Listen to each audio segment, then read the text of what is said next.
Hello everyone, CUET programme में आपका स्वागत है।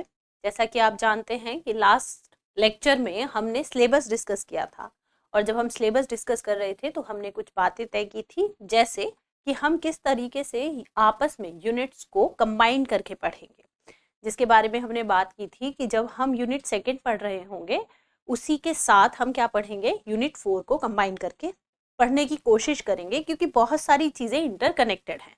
और हमने ये भी बात की थी, मैं दोहरा देती हूँ, कि जिस तरीके से सीयूईटी का सिलेबस है बायोलॉजी का, उसमें क्या है कि जो सिलेबस दिया गया है उसमें कुछ चीज़ें मैंडेटरी हैं जो हमें 11th क्लास की थोड़ी थोड़ी पढ़नी पड़ेंगी। जैसे अगर हम डीएनए के स्ट्रक्चर को पढ़ेंगे तो ऐसा पॉसिबल नहीं है कि हम बिना सेल के स्ट्रक्चर को पढ़े, यानी कोशिका की संरचना को पढ़े बगैर हम आगे की क्लास को क्या कर सके, कंटिन्यू कर सके। तो कभी कभी रेफरेंसेस आते रहेंगे 11th क्लासेस के।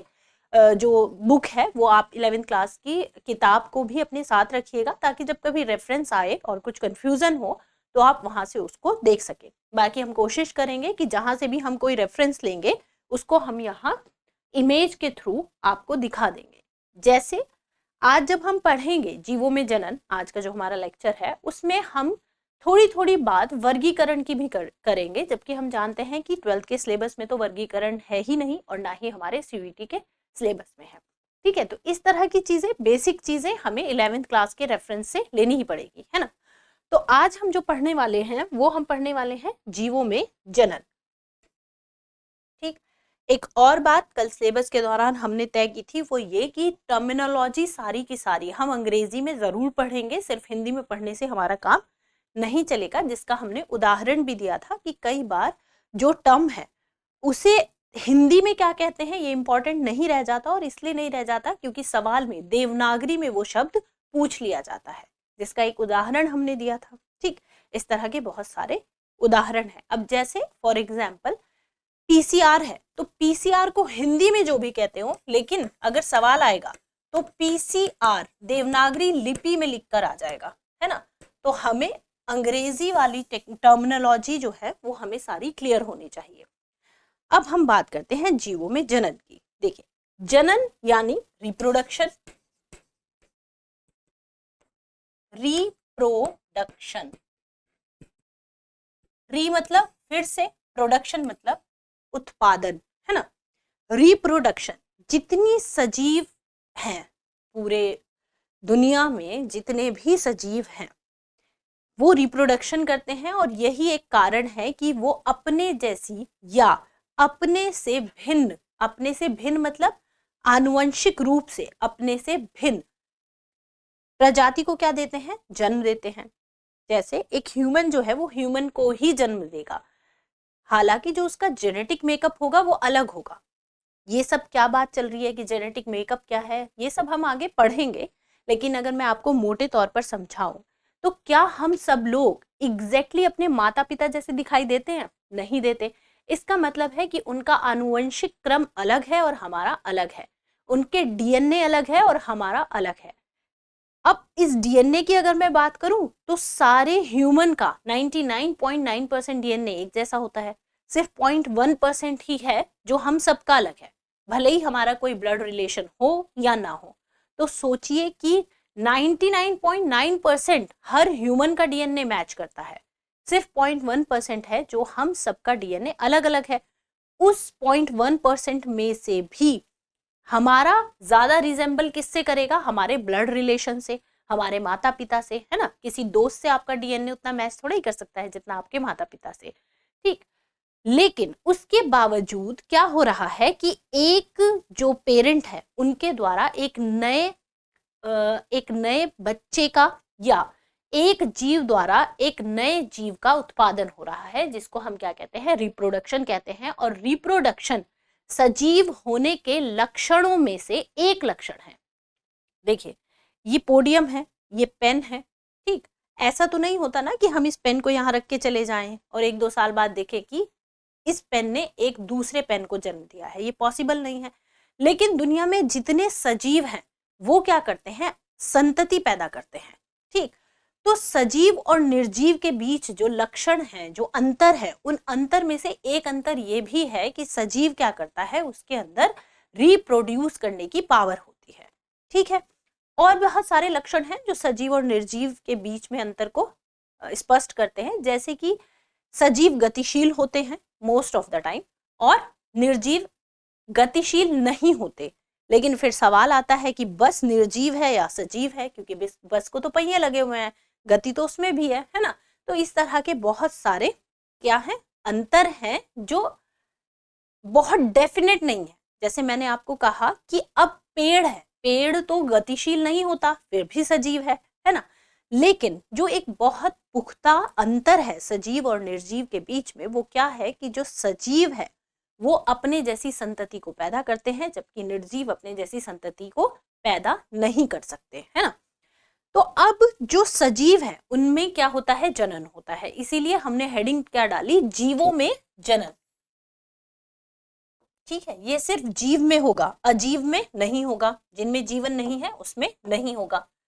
देखो, जीवों में जनन को समझने से पहले हमें ये समझना होगा कि जो जीवन है, जीवन काल को, ठीक है, इसको मैं यहां से रब करके नीचे जीवन काल लिख देती हूँ। जीवन काल, जीवन काल, किसी भी जीव के जीवन काल को हम 5 भागों में बांट लेते हैं, ठीक, जिसमें से पहले को हम कहेंगे जन्म, और अंत में क्या होनी है, मृत्यु। कोई भी सजीव हो वो जन्म भी लेगा और उसकी मृत्यु भी निश्चित है। जन्म से मृत्यु तक की अवधि को हम कहते हैं लाइफ स्पैन। लाइफ स्पैन, इस पूरे लाइफ स्पैन में कोई भी जीव यहां से अपने जीवन की शुरुआत करता है और यहां उसके जीवन का क्या हो जाता है, अंत। अब जन्म से मृत्यु के बीच में वो 3 और फेज से होकर गुजरता है, यानी 3 चरणों से होकर गुजरता है, जिसमें से सबसे पहले चरण को हम कहते हैं जुवेनाइल फेज या किशोरावस्था। किशोरावस्था, ठीक है, या जुवेनाइल फेज।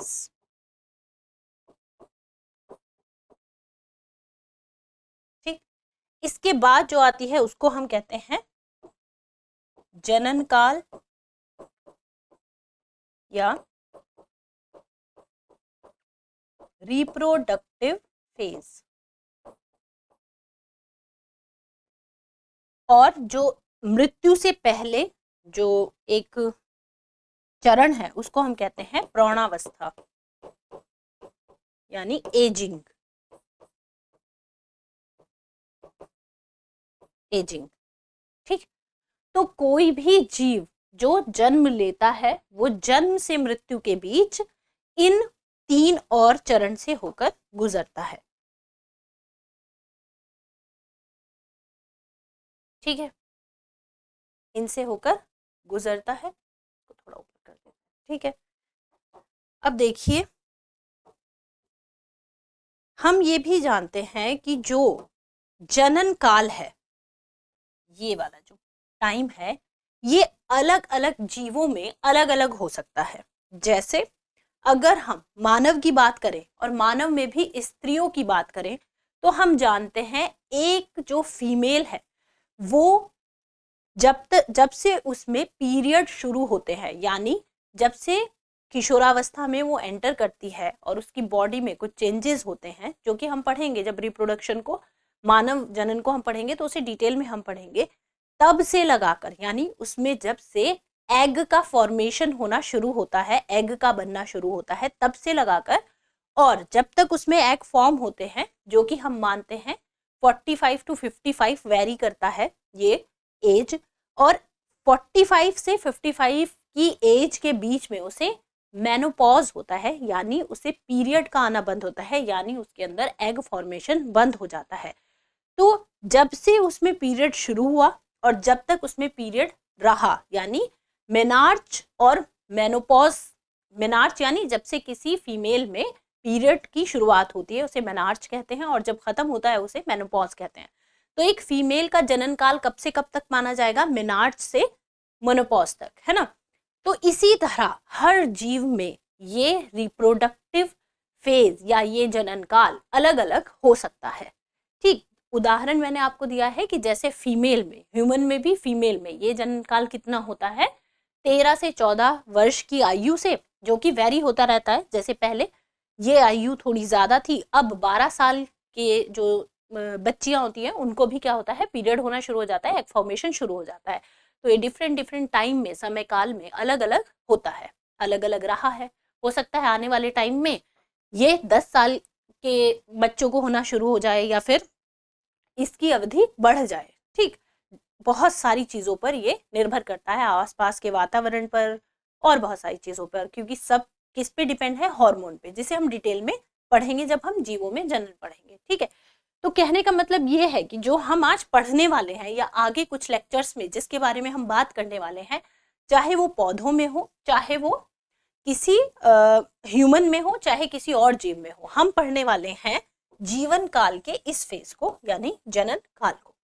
ठीक, अब जो जनन होता है वो मुख्य रूप से दो तरह का होता है, या तो लैंगिक जनन या अलैंगिक जनन। अंग्रेजी में इसे कहते हैं सेक्सुअल रिप्रोडक्शन,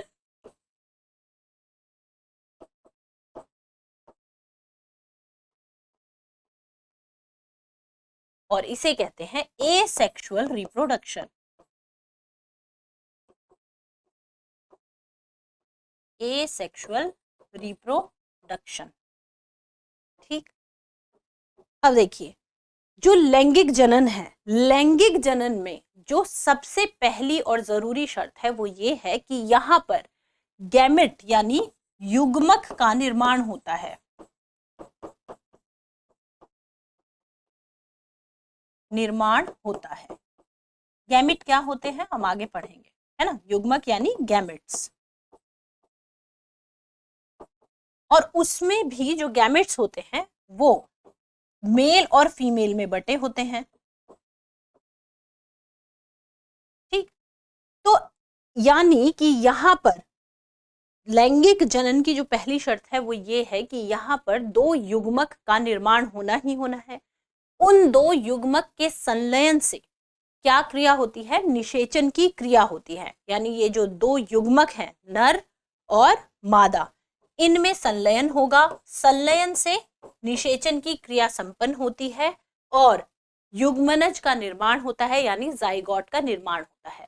तो लैंगिक जनन की पहली शर्त क्या है कि यहाँ युग्मक होने जरूरी है। युग्मक कैसे बनेंगे वो हम आगे डिटेल में पढ़ेंगे। अब देखिए, मैंने एक बार भी ये बात नहीं बोली कि सिर्फ जंतुओं में ही लैंगिक जनन होता है, नहीं।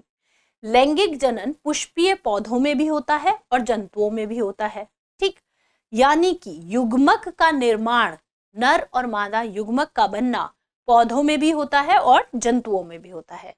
ठीक उसी तरीके से अलैंगिक जनन में क्या होगा, एसेक्सुअल, यानी जहां भी ए और अगले शब्द के बीच में गैप नहीं होता, इसका मतलब एब्सेंट से होता है बायोलॉजी में। ठीक है, यानी इसमें किसी भी तरह के सेक्स ऑर्गन यानी जनन अंग क्या नहीं करते, पार्टिसिपेट नहीं करते। यहाँ पर जनन अंगों का इन्वॉल्वमेंट है, क्योंकि युग्मक का निर्माण जनन अंगों के द्वारा ही किया जाता है।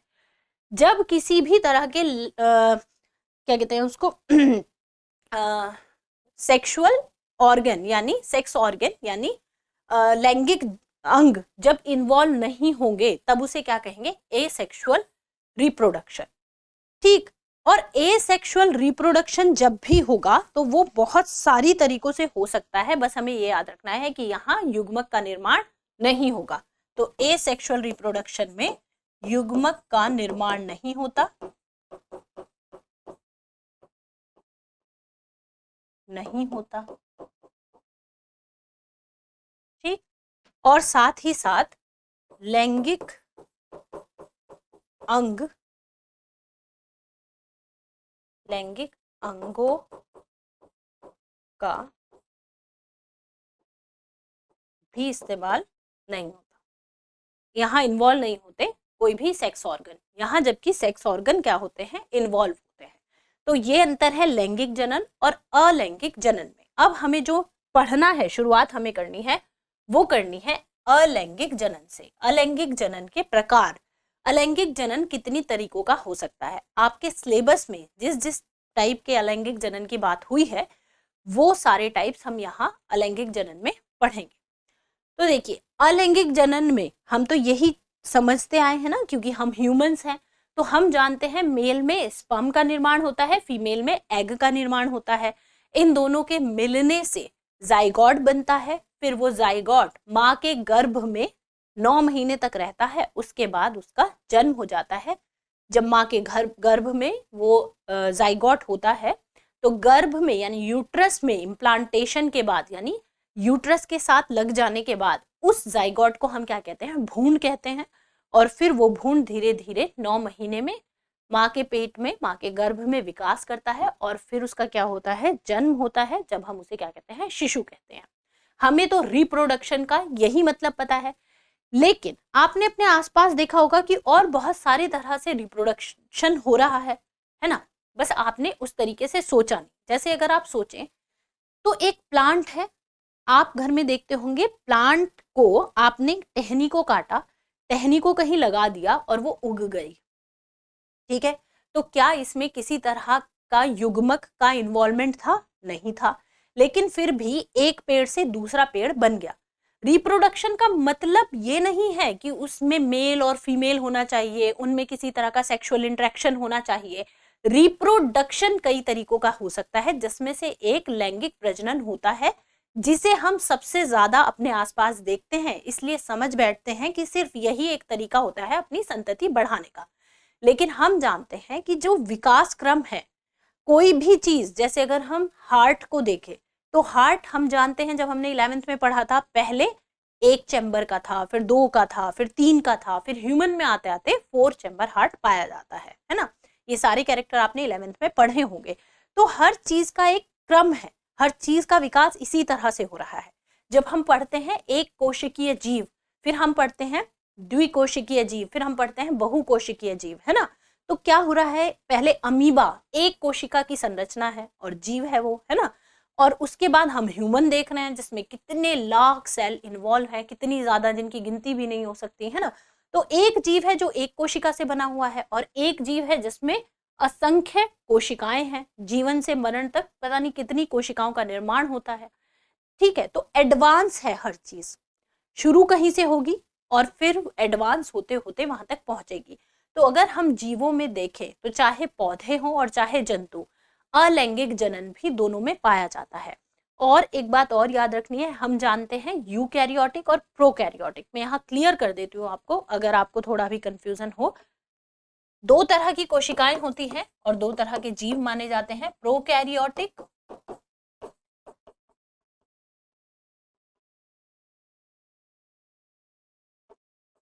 प्रोकैरियोटिक और यूकैरियोटिक।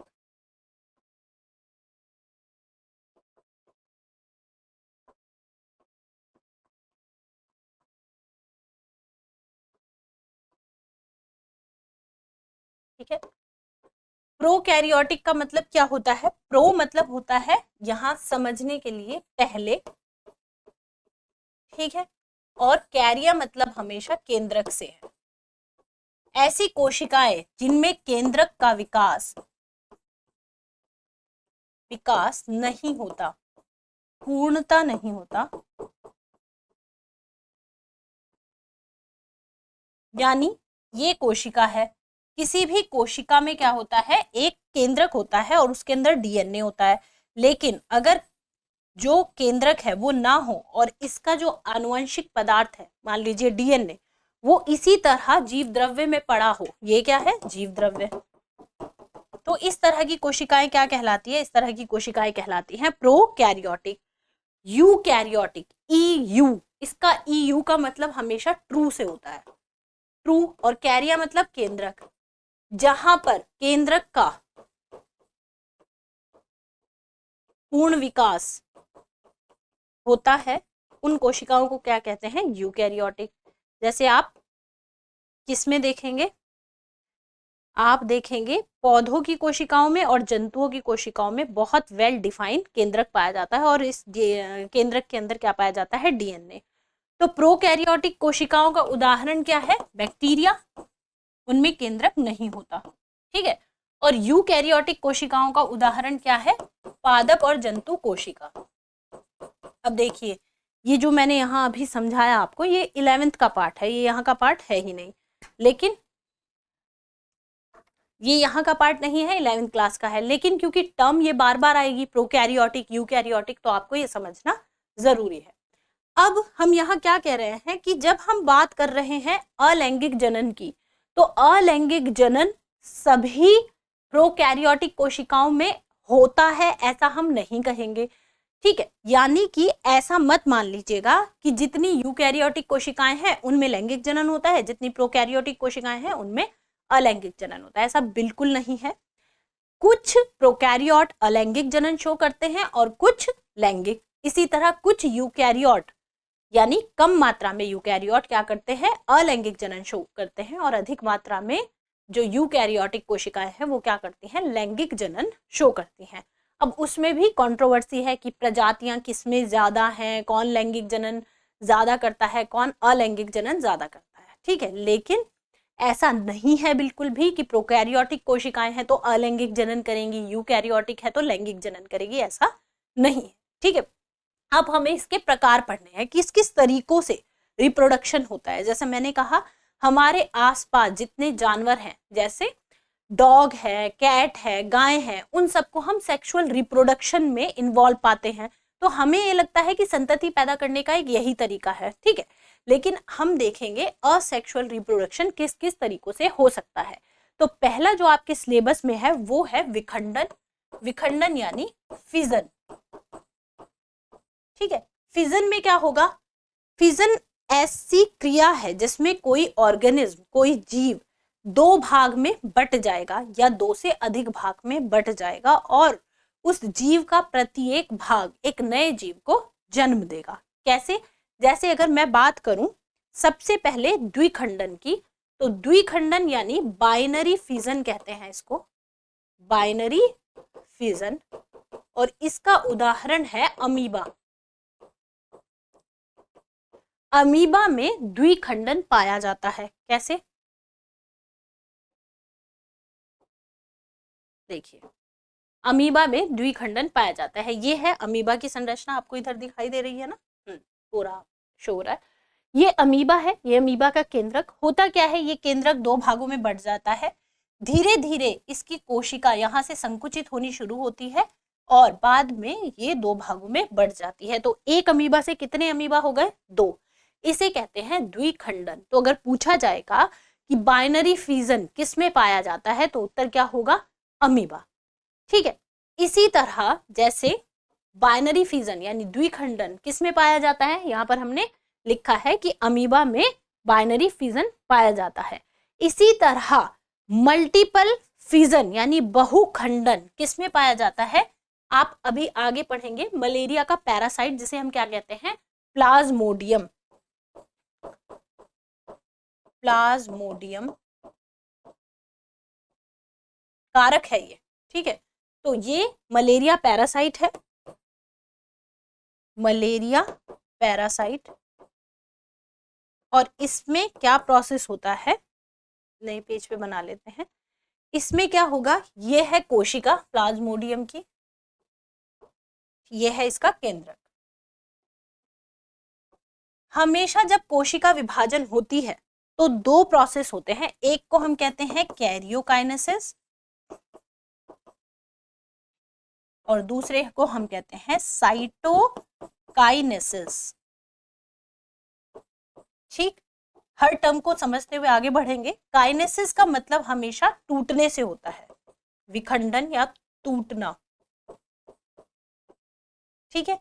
कैरियो यानी मैंने अभी बताया था, प्रोकैरियोटिक से मैंने आपको बताया था, कैरियो का मतलब हमेशा केंद्रक, साइटो मतलब कोशिका, काइनेसिस मतलब टूटना, ठीक है। तो हमेशा क्या होगा, ये कोई कोशिका है, उसमें केंद्रक है, केंद्रक से मतलब यहाँ आनुवंशिक पदार्थ से भी है, जो कि क्या है, डीएनए। अब ये जो डीएनए है ये अपना रेप्लिकेशन करेगा और एक से कितने डीएनए बनेंगे, दो, ठीक। अब देखिए ये कोशिका थी, इसको अलग कलर से बना लेते हैं हम, ये इसका डीएनए था, ठीक। अब इस कोशिका में क्या होगा, इसका जो ये केंद्रक है ये थोड़ा साइज में बढ़ जाएगा और यहाँ 2 डीएनए बन जाएंगे, एक डीएनए ये, एक डीएनए ये, ठीक। और उसके बाद कोशिका कैसी होगी, अब इसके पास कितने केंद्रक होंगे, 2 केंद्रक, एक के पास डीएनए, दूसरे के पास डीएनए। अब ये कोशिका जो है इसमें क्या होगा, साइटोकाइनेसिस, यहाँ केंद्रक तो 2 हो गए लेकिन 2 कोशिका हमें नहीं मिली हैं। तो अब क्या होगा, ये कोशिका जो है ये अपना साइज बढ़ाएगी और थोड़ा बीच से संकुचित होना शुरू करेगी। एक केंद्रक इसके पास यहाँ है, एक केंद्रक यहाँ है, और फिर ये यहाँ से डिप्राइव होगी, यहाँ से ऐसे, और क्या बनाएगी, ये 2 कोशिकाएं बनाएगी। अब एक कोशिका से कितनी कोशिका बन गई है, 2, और दोनों में कितने केंद्रक हैं, एक एक केंद्रक है अपना अपना, ठीक है। इसको हम विस्तार से पढ़ेंगे जब हम युग्मक बनना पढ़ेंगे, तो उस समय हमें कोशिका विभाजन पढ़ना पड़ेगा। तो यानी कैरियोकाइनेसिस एक ऐसी प्रक्रिया है जिसमें केंद्रक विभाजित होता है, और साइटोकाइनेसिस ऐसी प्रक्रिया है जिसमें कोशिका विभाजित होती है, ठीक है। कब, कौन, कहाँ, कैसे होता है, ये सब हमें आगे धीरे धीरे पता चलता रहेगा, लेकिन टर्म्स आपको पता होने चाहिए। अब जो ये मलेरिया का पैरासाइट है, इसमें क्या होता है, इसके अंदर, कोशिका के अंदर केंद्रक का विभाजन होता है, और अगर इस केंद्रक को मैं इस कलर से बना दूं तो क्या होगा, कई सारे केंद्रक बनते हैं, पहले 1 से 2 बनेंगे, फिर 2 से 4 बनेंगे, है ना, इस तरीके से। उसके बाद ये कोशिका क्या हो जाएगी, बर्स्ट हो जाएगी, फट जाएगी, और फटने के बाद क्या होगा, ये सभी केंद्रक रिलीज हो जाएंगे, और हर केंद्रक एक नए पैरासाइट यानी प्लाज्मोडियम को जन्म देगा। तो यहाँ क्या हो रहा है, यहाँ हो रहा है कैरियोकाइनेसिस, केंद्रक विभाजन। तो ये भी अलैंगिक जनन का एक तरीका है। अलैंगिक जनन, जनन का मतलब ये अपना नंबर बढ़ाना। इसने अपने नंबर को कैसे बढ़ाया, बहुखंडन से, है ना। यहाँ क्या हुआ, अमीबा में एक अमीबा से 2 अमीबा बने, तो उसे हमने क्या कहा, द्विखंडन। और यहाँ क्या हो रहा है, एक ऑर्गेनिज्म से कई सारे ऑर्गेनिज्म बन रहे हैं, तो उसको हमने क्या कहा, उसे हमने कहा बहुखंडन। और उसका उदाहरण कौन है, प्लाज्मोडियम, ठीक। इसी तरह अगला जो आपके सिलेबस में दिया हुआ है वो है कलिका। कलिका को अंग्रेजी में मुकुलन कहते हैं, मुकुलन मतलब हिंदी में, और अंग्रेजी में बडिंग कहते हैं।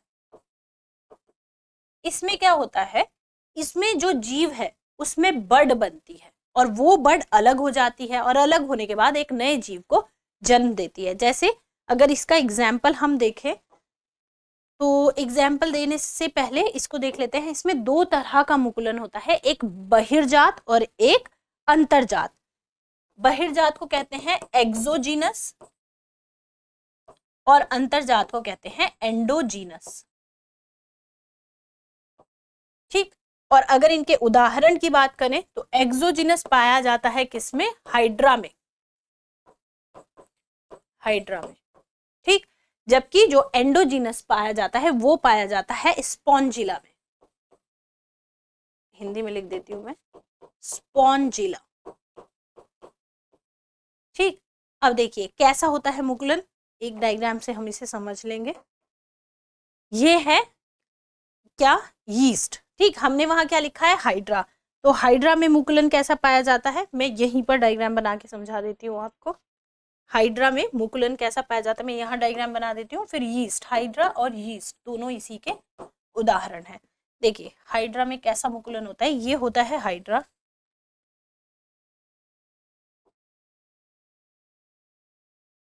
हालांकि ये हाइड्रा से ज्यादा क्या बन गया है, स्पॉन्ज बन गया है। ये हाइड्रा इस तरीके से होता है, ठीक है।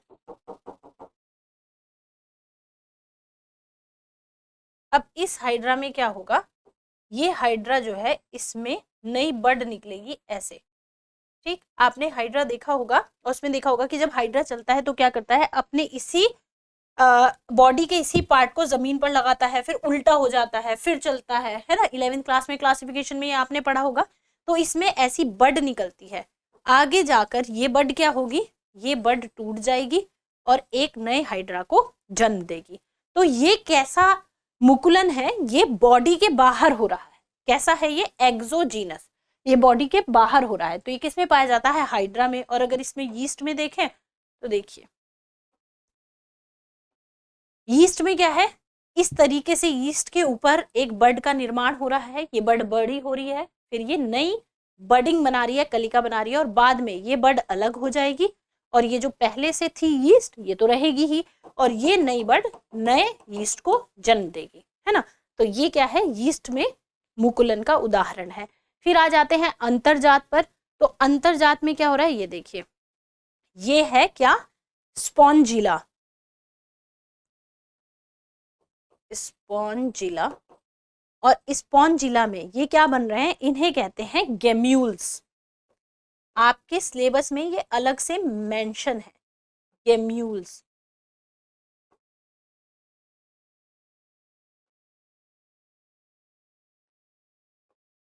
गेम्यूल्स, ठीक है। और ये गेम्यूल्स बॉडी के अंदर बनते हैं इस तरीके से। देखिए ये है डायग्राम किसका, हाइड्रा का।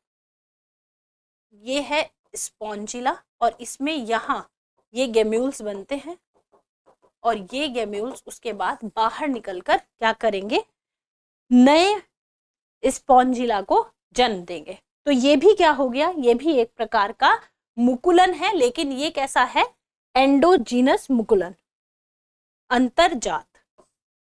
ठीक है, तो आपको उदाहरण अच्छे से याद रखने हैं। ठीक, अब इन सब के अलावा और तरीके हैं जिससे एसेक्सुअल रिप्रोडक्शन होता है, यानी अलैंगिक जनन होता है, जिसमें से एक तरीका है अलैंगिक बीजाणु द्वारा। देखिए यहाँ युग्मक नहीं है, बल्कि क्या है, स्पोर्स। बीजाणु यानी स्पोर्स, ठीक। अगर यहाँ गैमिट होते तो वो अलैंगिक नहीं हो सकते, वो तो फिर क्या हो जाते, लैंगिक हो जाते। युग्मक तो लैंगिक में ही बनेंगे। लेकिन कुछ जंतुओं में, कुछ जीव में, जिसमें पौधे भी शामिल हैं, स्पोर्स के द्वारा क्या देखा जाता है, स्पोर्स के द्वारा अलैंगिक जनन देखा जाता है। जिसका सबसे बड़ा एग्जाम्पल है, ये दो तरीकों से हो सकता है, अलैंगिक चल बीजाणु। चल बीजाणु का मतलब जो मूव कर सकते हो, यानी मोटाइल हो, है ना। लेकिन वो बीजाणु है कैसे, असेक्सुअल, एसेक्सुअल है ना, अलैंगिक है। तो इसमें सबसे अच्छा एग्जाम्पल है इसका जूस्पोर कहते हैं, जूस्पोर। और ये जूस्पोर किसमें बनते हैं, क्लेमाइडोमोनास, क्लेमाइडोमोनास। ये क्या है, एल्गी है। और ये जूस्पोर कैसे होते हैं, चल बीजाणु, मोटाइल होते हैं, चल सकते हैं, ठीक है। अब कोनिडिया, कोनिडिया क्या है, ये नॉन मोटाइल होते हैं, और ये इस तरह के लीनियर शेप में बनते हैं, इस तरह से रेखीय संरचना, रेखीय संरचना। और ये कैसे होते हैं, अचल, ये मूव नहीं कर सकते। ये कैसे होते हैं, ये होते हैं नॉन मोटाइल। और ये संरचना कैसी है, रेखीय संरचना, यानी लीनियर। और लीनियर, और इसका उदाहरण क्या है, इसका उदाहरण है पेनिसिलियम। और ये क्या है, एक फंगस, कवक, हिंदी में क्या कहते हैं, कवक, ठीक। अब अगर इन दोनों के डायग्राम को हम देखें तो देखिए ये है क्या, कोनिडिया, ये बन रहे हैं कोनिडिया, लिखा हुआ है वहां पर। और ये कैसी संरचना है, लीनियर, रेखीय संरचना है। ये क्या है, पेनिसिलियम फंगस, ठीक। फिर उसके बाद जो हमने पढ़ा ना अभी, एक और जूस्पोर, जूस्पोर कहाँ गया, ये रहा। तो ये जो जूस्पोर होते हैं, इनकी संरचना कैसी होती है, ऐसी। और इसमें ये जो चल होते हैं, ये कैसे होते हैं, मोटाइल जो होते हैं। उसका कारण क्या होता है, इसमें फ्लैजेला पाया जाता है, फ्लैजेला पाया जाता है। तो अगर इसका डायग्राम हम देखें तो देखिए ये सब क्या है, क्लेमाइडोमोनास, मोनास। और ये क्या है, जूस्पोर, और ये कैसे हैं, चल बीजाणु, यानी ये मूव कर सकते हैं एक स्थान से दूसरे स्थान पर। ठीक, अब एक और तरीका है अलैंगिक जनन का, जिसे हम कहते हैं तंतु विखंडन। आपने जब क्लासिफिकेशन यानी वर्गीकरण पढ़ा होगा तो आपने एक जीव पढ़ा होगा, एक जंतु पढ़ा होगा जिसका नाम था प्लेनेरिया। ठीक है, इस तरह की संरचना थी प्लेनेरिया की। और आपने प्लेनेरिया के बारे में एक बहुत इंटरेस्टिंग बात पढ़ी होगी कि अगर प्लेनेरिया को इस तरीके से काट दिया जाए तो इसका हर सेगमेंट एक नए प्लेनेरिया को जन्म देता है। ये भी एक तरह का क्या है, अलैंगिक जनन है। कैसे? क्योंकि इसमें कोई भी सेक्स ऑर्गन यानी लैंगिक अंग इन्वॉल्व नहीं है। और ये प्लेनेरिया जो था ये क्या था, प्लेटीहेल्मिन्थीज, प्लेटीहेल्मिन्थीज था। ठीक है, वर्गीकरण 11th क्लास का है तो बस ध्यान रखना है थोड़ा सा। वैसे इसका सबसे अच्छा एग्जाम्पल है स्पाइरोगाइरा। ये क्या है, एल्गी है, शैवाल, हिंदी में लिख दो शैवाल। स्पाइरोगाइरा एक शैवाल है। अब स्पाइरोगाइरा तंतु विखंडन का मतलब ही क्या है कि इस तरह का कोई तंतु होगा और वो विखंडित होकर क्या करेगा, अलग अलग जीव में बदल जाएगा।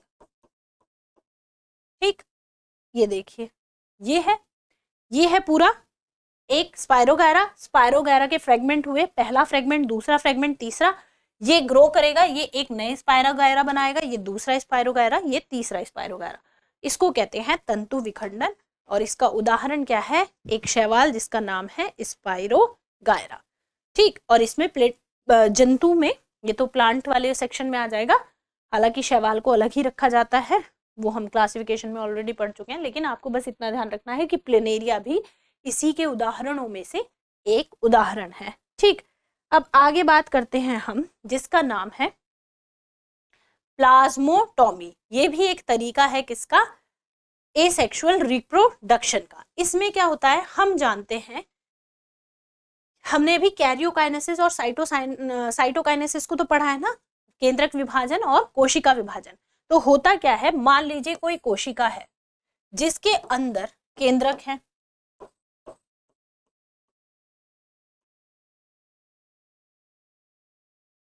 ठीक है, 16 केंद्रक है इसके अंदर, ये कोई एक कोशिका है। अब इसमें क्या होगा, इसमें केंद्रक विभाजन नहीं होगा, बल्कि पहले क्या होगा, कोशिका विभाजन। अब जब कोशिका विभाजन होगा तो ये एक कोशिका कितनी कोशिकाओं में बढ़ जाएगी, 2 कोशिकाओं में। और दोनों कोशिकाओं में कितने नंबर ऑफ केंद्रक होंगे, यानी कितने नंबर ऑफ न्यूक्लियस होंगे, इनमें होंगे 16 थे ना वहां, तो 8 और 8। ठीक है, यहां कितने हो गए, 8 और 8। अब इसके बाद हमेशा क्या होता है, पहले जब कोशिका विभाजन का पूरा प्रोसेस होता है ना, यानी जब पूरी कोशिका विभाजित होती है तो उसमें 2 प्रोसेस होते हैं, एक कैरियोकाइनेसिस, एक साइटोकाइनेसिस। पहले केंद्रक का विभाजन होता है सामान्यतः, और फिर क्या होता है, कोशिका का विभाजन होता है। प्लाज्मोटॉमी एक ऐसी प्रक्रिया है जिसमें पहले कोशिका विभाजित हो जाती है, यहाँ कितने केंद्रक है, 8 और यहाँ 8, और बाद में उनमें क्या होता है, बाद में उनमें यहाँ होगा केंद्रक विभाजन। और केंद्रक विभाजन के फलस्वरूप अब क्या होगा, ये एक कोशिका, ये एक कोशिका। अब जो यहाँ पर 8 क्या थे, केंद्रक थे, वो यहाँ फिर से कितने हो जाएंगे, 16।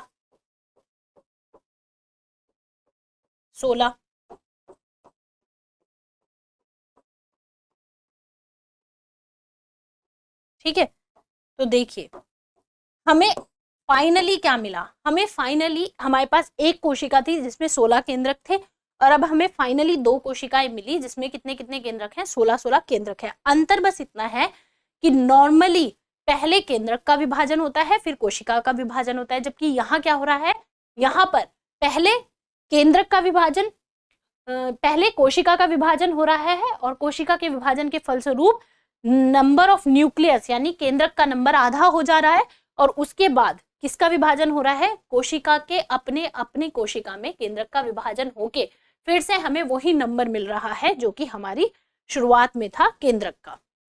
ठीक है, और ये किस में होता है? ये इसका उदाहरण है बहुकेंद्रीय प्रोटोजोआ।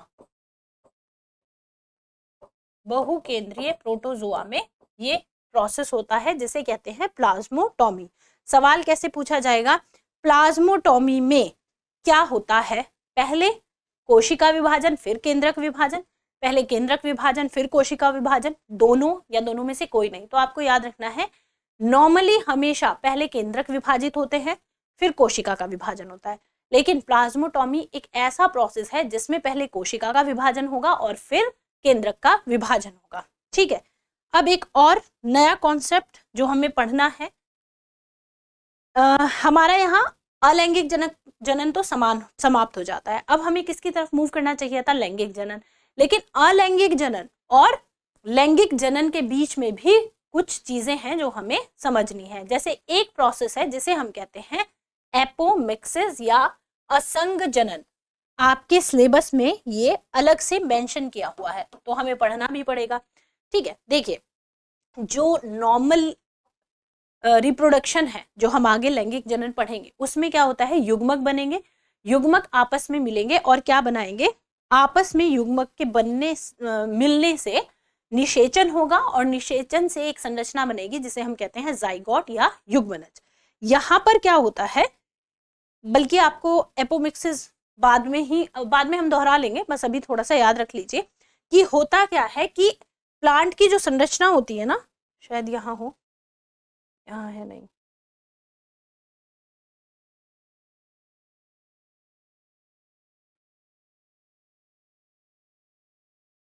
ये ठीक है। प्लांट की जो संरचना होती है ना पुष्प की, पुष्प में ही सेक्स ऑर्गन होते हैं और उसमें एक ऐसी संरचना पाई जाती है जो हम विस्तार से पढ़ेंगे। ठीक है, इसे कहते हैं ओवरी, इसे कहते हैं ओव्यूल। ओवरी यानी अंडाशय और इसे कहते हैं बीजांड, और बीजांड में ही क्या होता है? एग। ठीक, तो जब फर्टिलाइजेशन होता है तो यहाँ ये युग्मक है, हम जानते हैं मादा युग्मक को क्या कहते हैं? एग कहते हैं। नर युग्मक आएगा और दोनों का यहाँ पर क्या होगा? संलयन होगा। लेकिन कुछ पौधों में देखा जाता है कि ओव्यूल जो है यानी ये जो बीजांड है इसमें अभी नर युग्मक भी नहीं आया है, किसी तरह का कोई निषेचन नहीं हुआ है, लेकिन ये जो बीजांड है ये परिवर्तित हो जाएगा किसमें? ठीक है, ये बीजांड जो है ये परिवर्तित हो जाता है भ्रूण में, भ्रूण यानी एम्ब्रियो में। ठीक है, यानी अनिषेचित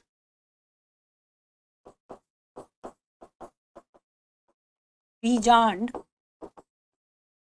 खुद ब खुद किस में चेंज हो रहा है? भ्रूण में हो रहा है। तो ये प्रोसेस कहलाता है क्या? ये प्रोसेस कहलाता है एपोमिक्सिस। ठीक है, अब यहाँ पर क्या हो रहा है? किसी तरह का भी फ्यूजन नहीं, फर्टिलाइजेशन नहीं है, निषेचन नहीं हो रहा है, युग्मक नहीं बन रहा है। युग्मक जनन कहेंगे, युग्मक का बनना को क्या कहते हैं? युग्मक जनन कहते हैं। लेकिन यहाँ पर कौन बन रहा है? एम्ब्रियो बनेगा। ठीक, और जो ये अनिषेचित बीजांड है इसी के कुछ टिश्यू क्या बनाएंगे? सीड बनाएंगे, यानी बीज बनाएंगे। अब हमने ये इतना अलग से क्यों लिखा है? दरअसल पुष्पीय पौधे जो होते हैं उनमें जो लैंगिक जनन है उसका प्रोडक्ट क्या होता है? बीज, है ना। देखिए हम कह रहे हैं रिप्रोडक्शन का मतलब क्या है? रिप्रोडक्शन का मतलब है अपने जैसी संतति बनाना। ह्यूमन में हम देखते हैं कि एक बच्चे के जन्म के साथ ही हम मान लेते हैं कि नई संतति बन गई है। पौधों में कैसे नई संतति बनती है? अगर हम लैंगिक जनन की बात करें तो पौधों में फर्टिलाइजेशन यानी निषेचन की क्रिया होती है और निषेचन के बाद बीज बनता है। आप सब जानते हैं, आप बीज बोते हैं और फिर नया पौधा उग जाता है ना, यही प्रोसेस है। तो ये बीज ही वो प्रोडक्ट है जिसे हम ह्यूमन के शिशु के इक्वल मान ले, है ना, क्योंकि ह्यूमन के शिशु में आपको एकदम से दिखाई दे रहा है कि नई संतति बन गई। पुष्पीय पौधों में क्या बनते हैं? बीज बनते हैं। तो पुष्पीय पौधों में लैंगिक जनन का प्रोडक्ट बीज है, लेकिन हम एक ऐसा जनन भी देख रहे हैं जिसमें ना तो निषेचन हो रहा है ना युग्मक बन रहे हैं, उसके बावजूद अनिषेचित बीजांड के किस में परिवर्तित हो रहा है, भ्रूण में एम्ब्रियो बना रहा है, और क्या बन रहा है, कुछ टिश्यूज के सीड बना रहे हैं। यानी जो लैंगिक जनन का उत्पाद था वो यहाँ हमें लैंगिक जनन के अभाव में भी देखने को मिल रहा है। इसी को हम क्या कहते हैं, इसी को हम कहते हैं एपोमिक्सिस। ठीक, तो एक तरह का जनन ये भी है और ये आपके सिलेबस में है। ये हम और डिटेल में और अच्छे से पढ़ेंगे विद एग्जाम्पल जब हम पुष्पीय पौधों में जनन पढ़ेंगे, क्योंकि तब हमें ज्यादा क्लियर आएगा, क्योंकि हमारे पास कंपैरिजन करने के लिए, तुलना करने के लिए पुष्पीय पौधों का लैंगिक जनन हमें पूरी तरह से हमने पढ़ लिया होगा, तो हमें समझ में आएगा कि लैंगिक जनन के लिए ये 3-4 कंडीशन चाहिए थी, जिसमें से कुछ कंडीशन यहाँ पूरी हो रही हैं लेकिन कुछ नहीं हो रही है। तो इसको लैंगिक भी नहीं माना जा सकता, अलैंगिक भी नहीं माना जा सकता। क्यों नहीं माना जा सकता? क्योंकि बीजांड का इन्वॉल्वमेंट है, और बीजांड क्या है, सेक्स ऑर्गन है, लैंगिक अंग है। ठीक, तो कुछ कंडीशन फुलफिल हो रही हैं, कुछ नहीं हो रही हैं, तो इस प्रोसेस को हमने क्या कहा, एपोमिक्सिस कहा। अब एक और रिप्रोडक्शन का ही तरीका है जिसे हम कहते हैं कायिक प्रवर्धन यानी वेजिटेटिव प्रोपगेशन, जिसकी हम शुरुआत में बात कर रहे थे। और ये किस किस में होता है, ये तने में हो सकता है, जड़ में हो सकता है, जड़ के द्वारा हो सकता है, या पत्तियों के द्वारा हो सकता है। बहुत आसान है ये आप अपने आसपास हर वक्त देखते हैं। कैसे? आप देखते होंगे आलू आपने रखा, आलू को रखे रखे बहुत सारे दिन हो गए, और आप पाएंगे कि अब क्या हुआ, आलू में एक आई बनने लग गई है येलो कलर की, जिसे कहते हैं पोटैटो आई। ठीक, अब ये पोटैटो आई आप इसको रखे रखिए, एक यहाँ से पौधा निकल जाएगा। आप उस आलू के छोटे से टुकड़े को काट के कहीं पर दबा दीजिए और एक नया पौधा बनेगा और नए आलू का प्लांट बन जाएगा। तो अब ये नया आलू कैसे बन गया? हमारा मकसद क्या है ये समझना। रिप्रोडक्शन को लेकर जो हमारे दिमाग में अभी तक भ्रम था उसको हटाइए और ये सोचिए कि संतति तो बन रही है ना, है ना, तो हम इसे मानेंगे तो जनन ही। अब आलू का ये व्यवहार ना तो अलैंगिक जनन में आता है कहीं और ना ही लैंगिक जनन में आता है, इसको कहते हैं कायिक प्रवर्धन। ठीक, जिसमें आलू क्या है, आलू तना है, तना जड़ या पत्तियों के द्वारा अपने जैसी संतति बनाई जा रही हो, उन सबको हम क्या कहते हैं, उन सबको हम कहते हैं कायिक प्रवर्धन। कायिक प्रवर्धन कुछ तरीकों का है अलग अलग जो पूछे जाते हैं, तो उनको थोड़ा सा हमें लिख लेना है। जैसे पहला अगर मैं कहूं तने के द्वारा, तो तने का सबसे एक उदाहरण है जिसे हम कहते हैं डूब ग्रास। क्या कहते हैं, या उसको उसमें कैसे होता है, रनर के द्वारा। ठीक है, ये पूछा जाता है कि रनर के द्वारा किसमें वेजिटेटिव प्रोपोगेशन होता है या रिप्रोडक्शन होता है। तो आपको लिख देना है डूब ग्रास, जिसका नाम होता है साइनोडोन। साइनोडोन, डूब ग्रास, दूबड़ा भी कहते हैं जिसको बहुत सामान्य भाषा में। तो डूब ग्रास में क्या होता है, रनर के थ्रू क्या होता है, कायिक प्रवर्धन होता है। जैसे यहाँ ये घास है, ठीक है, अब इसका ये पार्ट तना है, ये यहाँ पर जाएगा और एक नए पौधे को जन्म दे देगा। तो ये क्या हो रहा है, रनर के द्वारा यहाँ पर नए पौधे को जन्म दिया जा रहा है। फिर दूसरा और बहुत इंपॉर्टेंट है जिसे हम कहते हैं ऑफसेट। क्या कहते हैं, ऑफसेट। ये बार बार पूछा जाता है और ये बहुत इंपॉर्टेंट है। और ये किसमें पाया जाता है, ये पाया जाता है इकॉर्निया। आपने नाम सुना होगा, इकॉर्निया। ठीक है, अगर ये नाम नहीं सुना तो ये सुना होगा बंगाल टेरर, सुना है ना, बंगाल टेरर। ठीक है, टेरर ऑफ बंगाल इसे कहते हैं। ये वेस्ट बंगाल से सॉरी, ये जो है ये लाया गया था, बंगाल से लाया गया था इसको। और इसको लाने का मकसद ये था कि इसका जो प्लांट था वो बहुत ही सुंदर दिखाई देता था। तो कहा गया कि इसको इंडिया में ले आएंगे और इसको इंडिया में लगाएंगे, लेकिन उस वक्त हमें पता नहीं था। इसको लगाया गया और आप अपने आसपास या आप अपने पेरेंट्स से पूछिएगा, उन्होंने तो डेफिनेटली कुछ ऐसी पानी या तालाब देखे होंगे जिसमें एक पेड़ रहता है और वो पूरे तालाब को क्या कर देता है, आच्छादित कर देता है, यानी पूरे तालाब में फैल जाता है। वो क्या है, इकॉर्निया है, ठीक है। और इसे क्या कहते हैं, टेरर ऑफ बंगाल कहते हैं। और इसकी वजह से बहुत हार्म भी हुआ। और इसका दूसरा नाम एक और है जिसे हम कहते हैं वाटर हैकिंथ, वाटर हैकिंथ, ठीक। तो इसमें जो रिप्रोडक्शन होता है वो तने जैसी संरचना से ही होता है, इसी तरीके से, जिसे हम क्या कहते हैं, ऑफसेट। ये सवाल कई बार पूछा गया है डिफरेंट एग्जाम में और ये बहुत इंपॉर्टेंट है। आज भी जब हम क्वेश्चन डिस्कस करेंगे तो इस तरह का सवाल हम देखेंगे कि किसी ना किसी उसमें हमें रूप में दिखाई दे ही जाएगा, कहीं ना कहीं पूछा ही गया होगा। इसके अलावा अभी जो हमने पढ़ा तीसरा, ट्यूबर, ट्यूबर के थ्रू किसमें होता है, अभी हमने पढ़ा है आलू। इसका उदाहरण क्या है, आलू, पोटैटो, ठीक है, जो उसमें आई निकलती है। आलू क्या है, तना है। तो ये सारे तरीके हैं तने से कायिक प्रवर्धन के, ठीक। उसके अलावा राइजोम चौथा है हमारा, राइजोम, राइजोम, राइजोम का एग्जाम्पल क्या है, इसका उदाहरण है, एग्जाम्पल है इसका अदरक। अभी हम ये सारे डायग्राम भी देखेंगे। ये देखिए, ये आलू, ऐसी आंख निकल जाती है ना, पोटैटो आई कहती हैं उसको, ठीक है। फिर ये हो गया हमारा क्या, अदरक। अदरक में किसके थ्रू होता है, प्रकंद यानी राइजोम के थ्रू होता है, ठीक। ये हमने किसका देखा, ये वाटर हैकिंथ है, ये स्टेम के थ्रू फैल रहा है, ठीक है। इसे ही क्या कहा था हमने, ऑफसेट, ऑफसेट के थ्रू फैल रहा है, ठीक है। अभी और आगे पढ़ेंगे तो और आ जाएगा। इसी तरह राइजोम हो गया है। फिर एक संरचना होती है, एक संरचना होती है जिसे हम कहते हैं बल्ब। ये किसमें पाया जाता है, ये पाया जाता है, इसका उदाहरण है ओनियन यानी प्याज। प्याज में आपने बल्ब देखा होगा ना, ये यहाँ से क्या होता है, इस बल्ब से एक नए पौधे का निर्माण होता है। तो ये सभी एग्जाम्पल हैं, ठीक। तो ये सब क्या है, तने से हो रहा है। इसी प्रकार क्या होता है, कुछ एग्जाम्पल हैं जो किसके हैं, अच्छा इसमें ना एक और होता है, सकर, सकर के थ्रू भी होता है।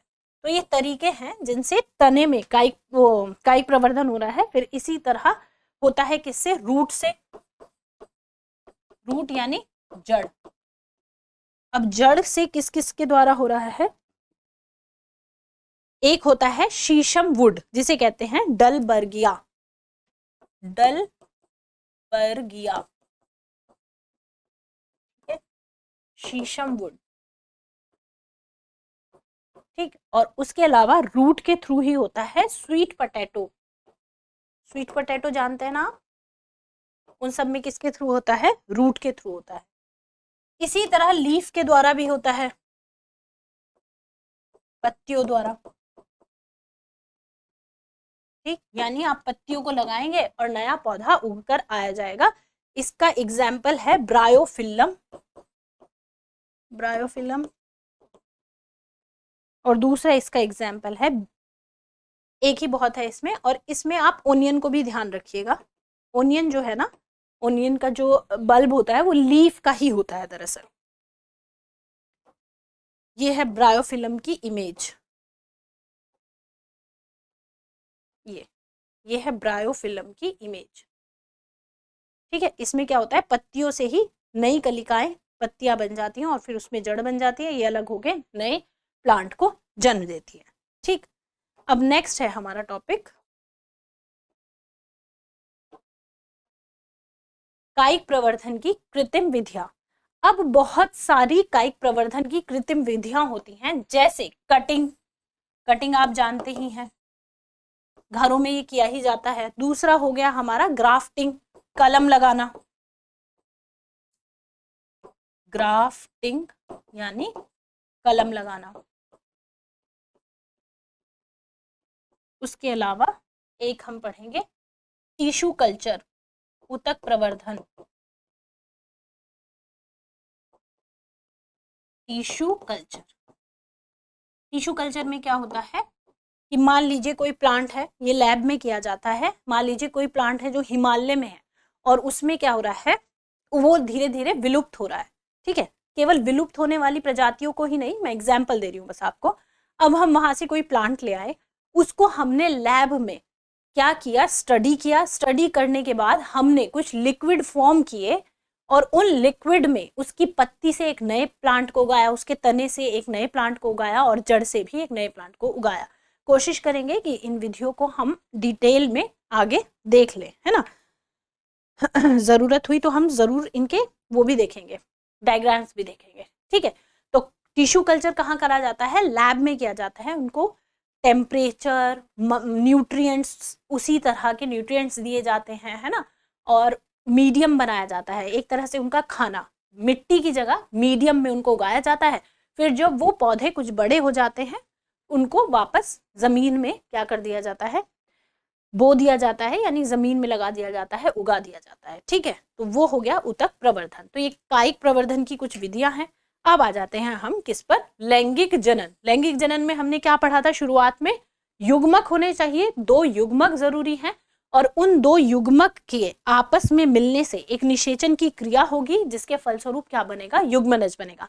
अब आपको एक बात ध्यान रखनी है कि जब भी लैंगिक जनन होगा, क्योंकि आगे हमें, अब हम अलैंगिक जनन यहीं छोड़ देंगे, इसके अलावा हम आगे कहीं नहीं पढ़ेंगे, लेकिन लैंगिक जनन आज की क्लास में यहां से शुरू होगा और जब तक ये यूनिट खत्म नहीं हो जाती हम लैंगिक जनन पढ़ेंगे। पहले पौधों में पढ़ेंगे और फिर मानव में लैंगिक जनन पढ़ेंगे। लेकिन जब भी हम लैंगिक जनन पढ़ेंगे तब हम ये 3 प्रोसेस पढ़ेंगे। लैंगिक जनन 3 चरणों से होकर गुजरता है। पहले को कहते हैं निषेचन से पूर्व, दूसरे को कहते हैं निषेचन और तीसरा है निषेचन के पश्चात। यानी कुछ प्रोसेस होंगे जो निषेचन से पहले होंगे, फिर निषेचन होगा, फिर कुछ प्रोसेस होंगे जो निषेचन के बाद होंगे। ठीक है, इसे अंग्रेजी में कहते हैं प्री फर्टिलाइजेशन इवेंट, इसे कहते हैं फर्टिलाइजेशन, और ये कहलाएगा post fertilisation event.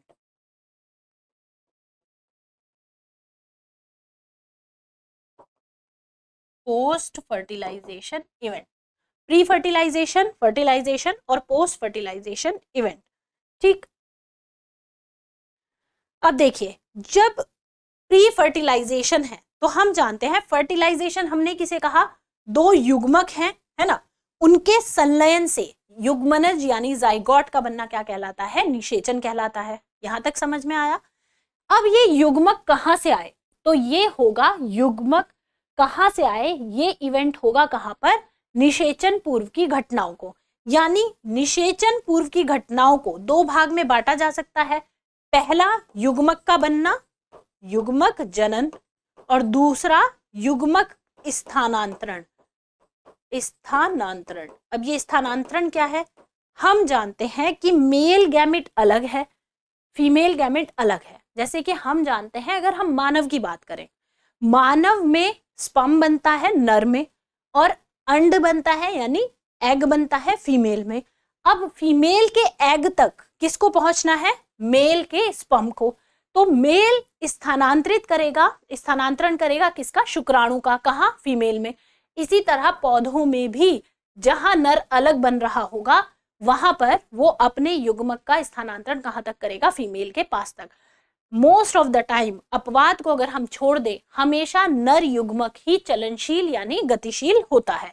Sperm motile होता है, एग मोटाइल नहीं होता, सिर्फ अपने ही शरीर में घूम सकता है, बाकी एग मोटाइल नहीं होता। और ये हम जब लैंगिक जनन पढ़ेंगे, हम जितनी जगह पर लैंगिक जनन को पढ़ने वाले हैं, चाहे वो पादप हो चाहे वो मानव हो, हर एक में नर युग्मक ही चलनशील यानी मोटाइल होता है।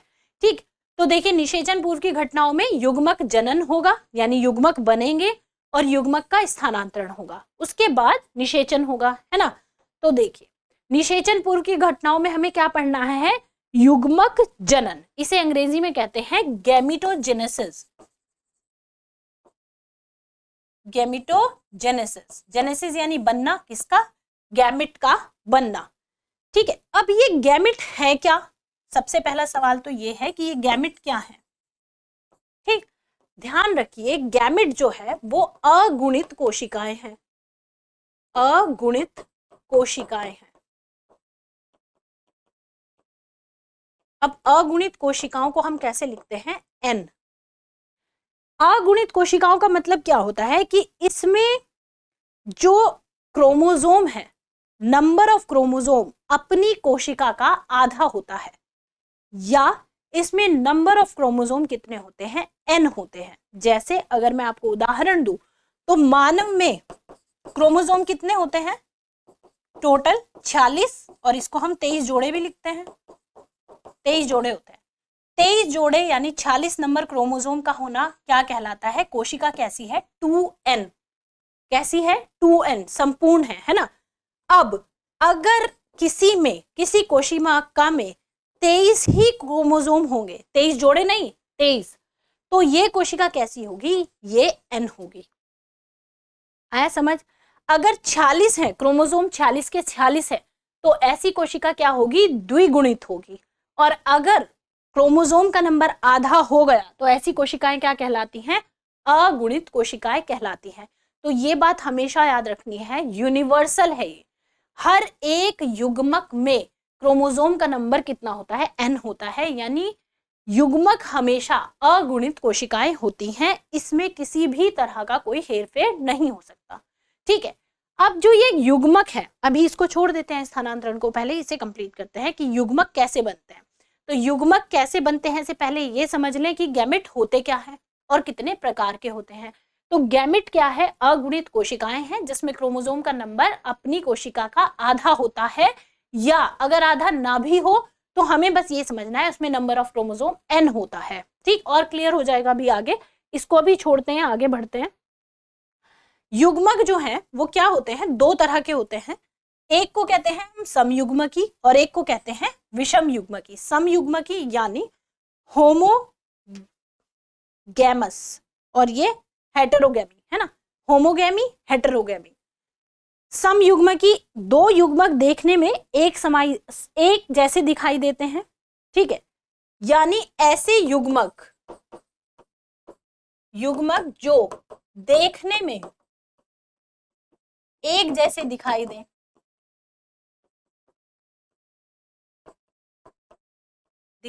यानी इन्हें नर तथा मादा युग्मकों में नहीं बांटा जा सकता। जैसे अगर मैं आपको कहूं एक युग्मक ये है, एक ये है, तो आप फौरन पहचान जाएंगे ये क्या है? अंड है, और ये क्या है? शुक्राणु है। शुक्राणु यानी ये नर युग्मक और ये मादा युग्मक। तो ये युग्मक आपस में कैसे हुए? विषम युग्मकी। इनको अलग अलग आप पहचान पा रहे हो, ये नर है, ये मादा है। लेकिन अगर मान लीजिए मैं ऐसी संरचना बनाती हूँ और मैं कहती हूँ बताओ इसमें से नर कौन सा, मादा कौन सा, नहीं बता पाएंगे ना आप। यानी जब संरचना और आकृति के आधार पर युग्मक एक जैसे हों, उन युग्मकों को क्या कहते हैं? समयुग्मकी। युग्मक तो है लेकिन एक जैसे दिखाई दे रहे हैं, आप डिफरेंशिएट नहीं कर सकते। आप बस मान सकते हैं कि हो सकता है ये नर है, ये मादा है, हो सकता है ये नर मादा है, ये नर है, लेकिन आपको डेफिनेटली नहीं पता। तो ऐसे युग्मक जिनमें जो युग्मक है वो आपस में भिन्न नहीं होते बल्कि एक जैसे दिखाई देते हैं, और आप नर और मादा युग्मक को अलग नहीं कर सकते, उन्हें कहते हैं क्या?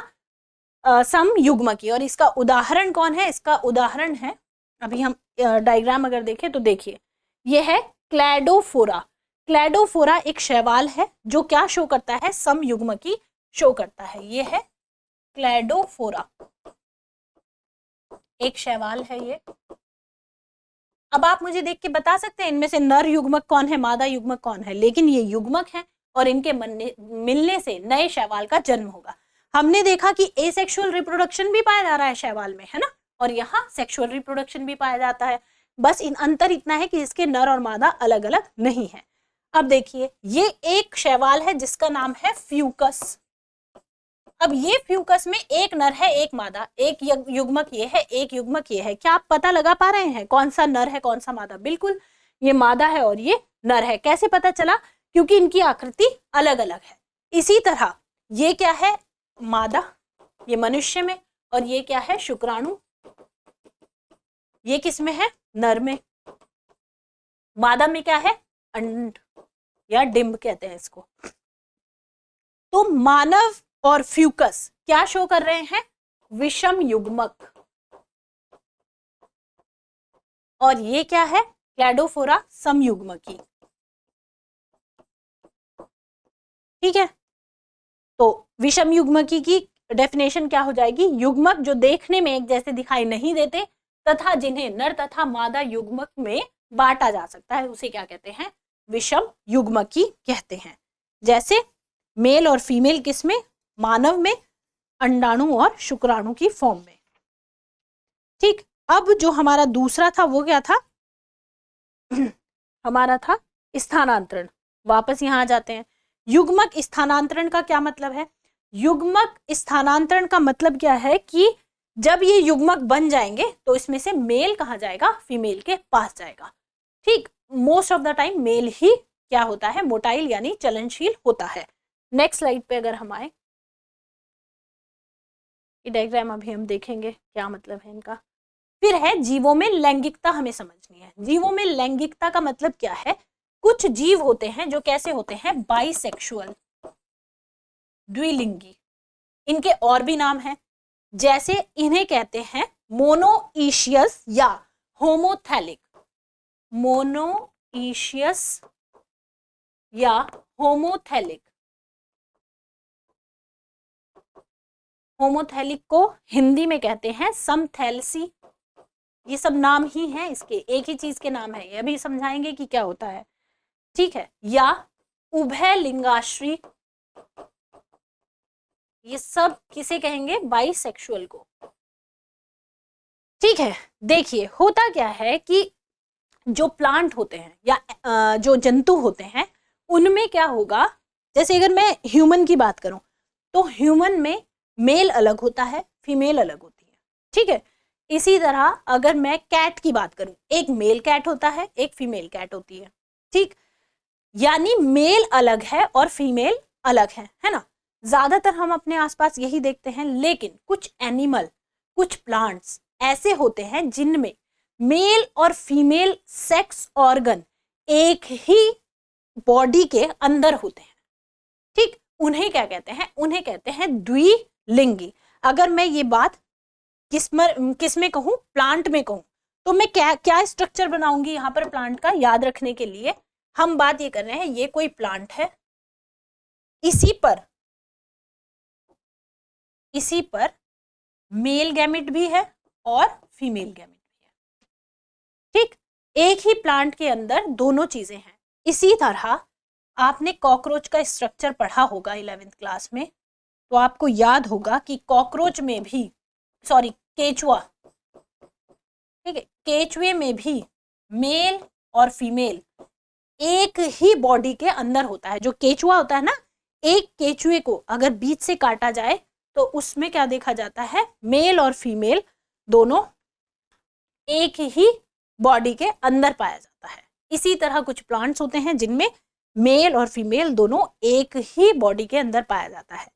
तो ऐसे जीव जिनमें मेल और फीमेल एक ही बॉडी में हो, male sex organ female sex organ एक ही बॉडी के अंदर हो, उन्हें कहते हैं क्या? बाइसेक्सुअल, द्विलिंगी, मोनोइशियस, होमोथैली, समथैलेसी, उभय लिंगाश्रय। ये सब नाम किसके हो गए?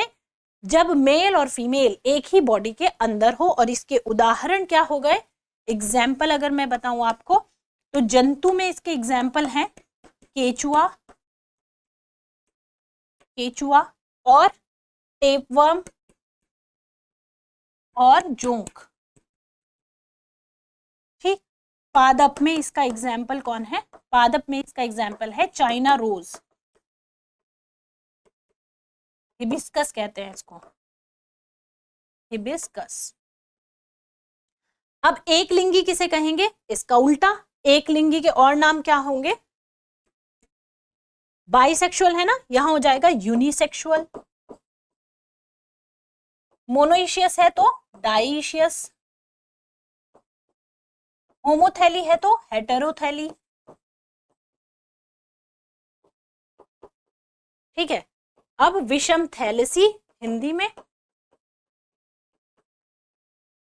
विषम थैलेसी हिंदी में, और एक लिंगाश्रयी। ठीक है, उभय का मतलब दोनों होता है ना, जैसे उभयचर होते हैं, मेंढक जल में भी रह सकता है, स्थल पे भी रह सकता है, उसे उभयचर कहते हैं हम, है ना।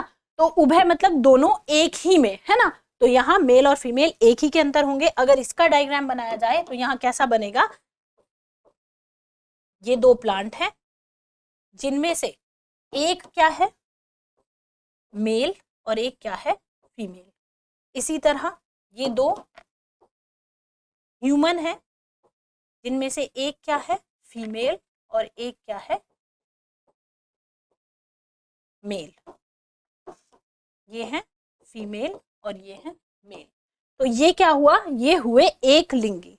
ठीक है, अब इसके उदाहरण क्या हो सकते हैं एक लिंगी के, आगे पेज पे लिख ले एक लिंगी के उदाहरण। उदाहरण, फिर जंतु में कौन होगा, तिलचट्टा, कॉकरोच जिसे कहते हैं। तिलचट्टा, मेल और फीमेल तिलचट्टा अलग अलग होते हैं, ये कैसे हैं, एक लिंगाश्री हैं। मानव एक लिंगाश्री है। पादप में अगर हम बात करें, पादप में जो आपको ध्यान रखने हैं, जो पूछ लेते हैं, वो है पपाया, डेट पाम, खजूर, और पपाया यानी पपीता। ये सब क्या है, ये है एक लिंगाश्री, यानी मेल अलग होगा और फीमेल अलग होगा। ठीक, अब देखिए ये बात भी ध्यान रखनी है, ये है मेल। अब वो एक प्लांट के अंदर भी हो सकता है और अलग अलग भी हो सकता है, वो हम समझ लेंगे। ठीक है, अब इसमें एक और चीज याद रखनी है आपको कि जो मेल होता है ना, मेल युग्मक जहां बनता है, मेल जो युग्मक है वो जहां बनता है उसे कहते हैं पुंकेसर यानी स्टेमिनेट।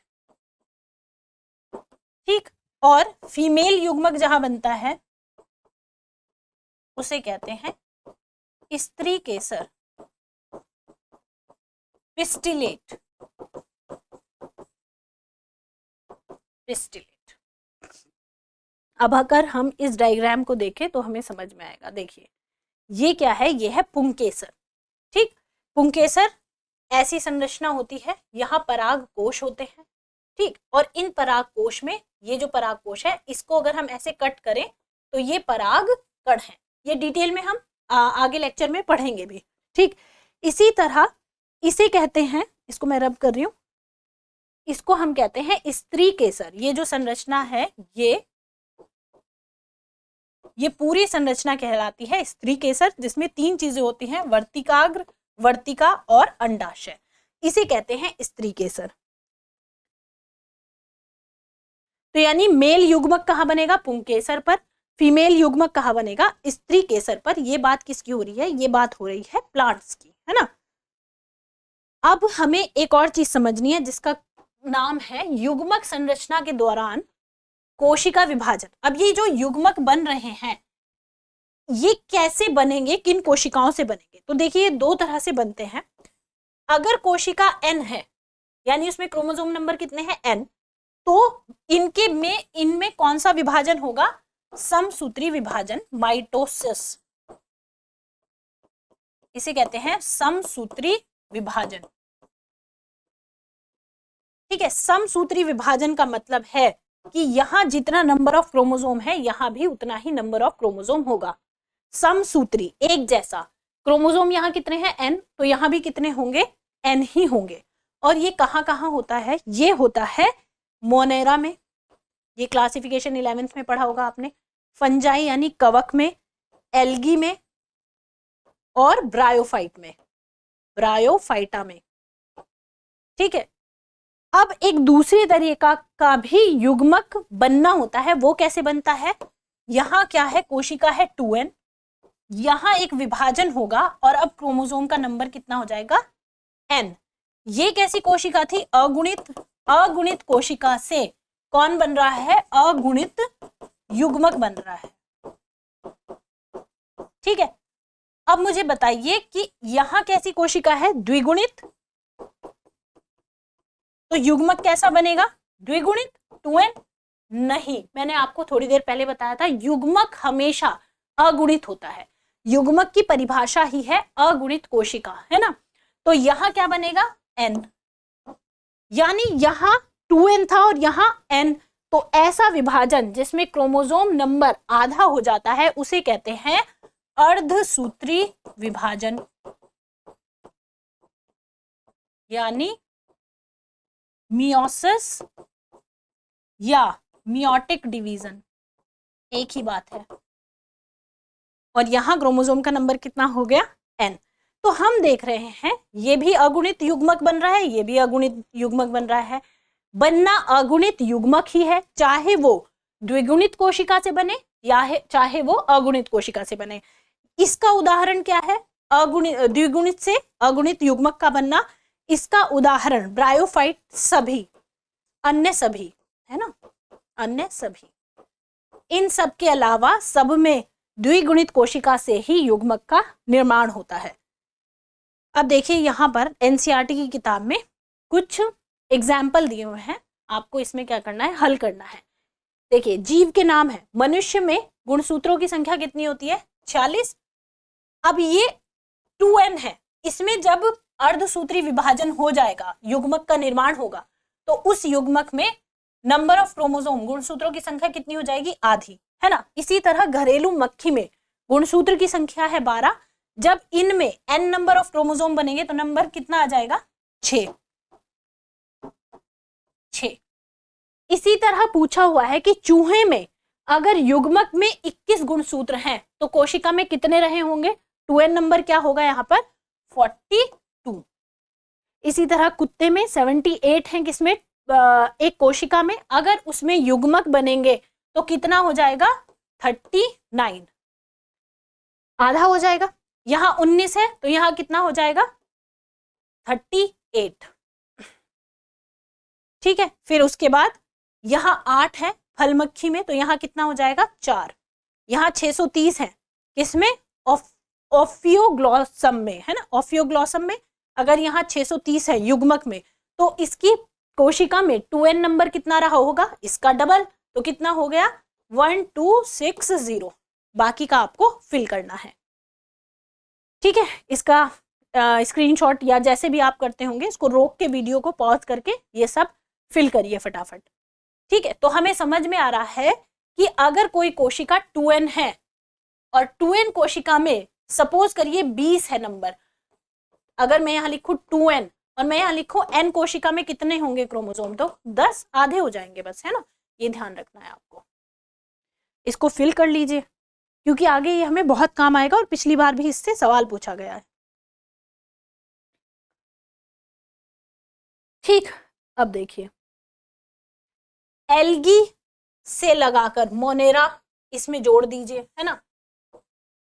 एल्गी, मोनेरा, पंजाई, कवक, इन सब में, यहां से लगा के यहां तक, इन सब में युग्मक का निर्माण कैसे होता है? n से n, है ना। और टेरिडोफाइट से लगा के एंजियोस्पर्म प्लस ह्यूमन, ये तो प्लांट का है ना, तो हमने ह्यूमन भी जोड़ दिया क्योंकि इसमें एनिमल किंगडम है नहीं, लेकिन हमारे काम की जो चीज है, हमारे यहाँ पर सिलेबस में ह्यूमन भी है ना, रिप्रोडक्शन में। यहाँ पर जो गैमेट बन रहे हैं, युग्मक बन रहे हैं, वो कैसे बन रहे हैं? बनने तो n ही है, लेकिन किन कोशिकाओं से बनते हैं? 2n से, यानी द्विगुणित से अगुणित बनते हैं। ठीक है, तो ये बात ध्यान रखनी है। ठीक, अब हमें पढ़ना है क्या? युग्मक स्थानांतरण। जैसा कि मैंने कहा आपको कि इसमें हमेशा मेल यानी नर क्या होता है? चलनशील होता है, चलनशील यानी मोटाइल होता है। और फीमेल क्या होता है? मादा,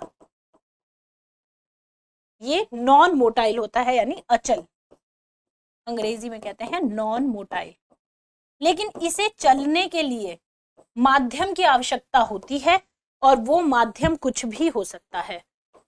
चलने के लिए इसको माध्यम की आवश्यकता होती है, या तो जल, ठीक है, या तो हवा या कीट, इन सब की आवश्यकता होती है इसको चलने के लिए, है। आपने देखा होगा कि मधुमक्खी एक फूल पे बैठी, फिर वहां से उड़ी दूसरे पे चली गई, हम कहते हैं पॉलिनेशन हो रहा है इस तरीके से।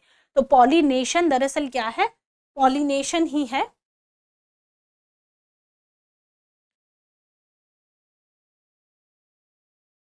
पॉलिनेशन ही है जो क्या होता है, पॉलिनेशन यानी परागण, है ना। और उसमें क्या होता है, पराग कणों का स्थानांतरण होता है, ठीक। अगला डायग्राम अगर हम देखें, परागण यानी पॉलिनेशन। पॉलिनेशन का मतलब क्या है, नर युग्मक का विभिन्न माध्यम से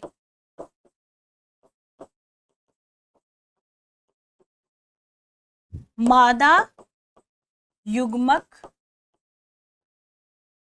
पर स्थानांतरण क्या कहलाता है, पॉलिनेशन कहलाता है, ठीक। तो देखिए ये क्या है, ये अंडाशय है ना। ये पूरी संरचना क्या हो गई, स्त्री केसर, अभी पढ़ा था हमने। ये पूरी संरचना क्या हो गई, पुंकेसर, ठीक। यहाँ क्या बनेंगे, परागकण, और ये परागकण स्थानांतरित होंगे कहाँ, यहाँ। लेकिन ये तो एक ही फ्लावर के अंदर हो रहे हैं, क्योंकि ये फ्लावर क्या है, ये बाइसेक्सुअल है, इसके पास नर और मादा दोनों एक ही फ्लावर पर है। लेकिन ऐसे भी प्लांट होंगे जिनमें क्या होगा, एक फ्लावर पर होगा पुंकेसर, एक फ्लावर पर होगा स्त्री केसर। तो इसको यहां से यहां आना पड़ेगा, है ना। तो इसके लिए माध्यम की आवश्यकता होगी,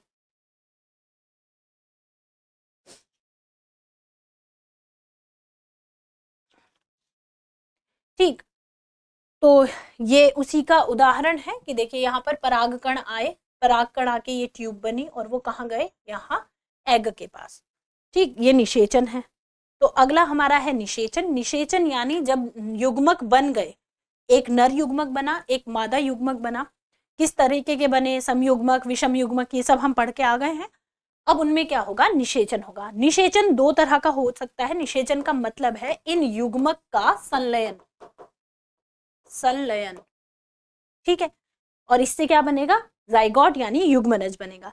निषेचन दो तरह का हो सकता है, एक तो होता है बाह्य निषेचन और एक होता है आंतरिक निषेचन। बाह्य निषेचन का एग्जाम्पल है फिश, फ्रॉग, फिश और फ्रॉग, या फिर क्लेमाइडोमोनास। इन सब में क्या होता है, बाह्य निषेचन होता है। यानी फ्रॉग क्या करेगा, जो मेल फ्रॉग होगा वो अपने स्पर्म बाहर रिलीज करेगा, फीमेल फ्रॉग अपना एग बाहर रिलीज करेगी, और बाहर एनवायरमेंट में उनके बीच फर्टिलाइजेशन यानी संलयन होगा। इस संलयन को या इस निषेचन को बाह्य निषेचन कहते हैं।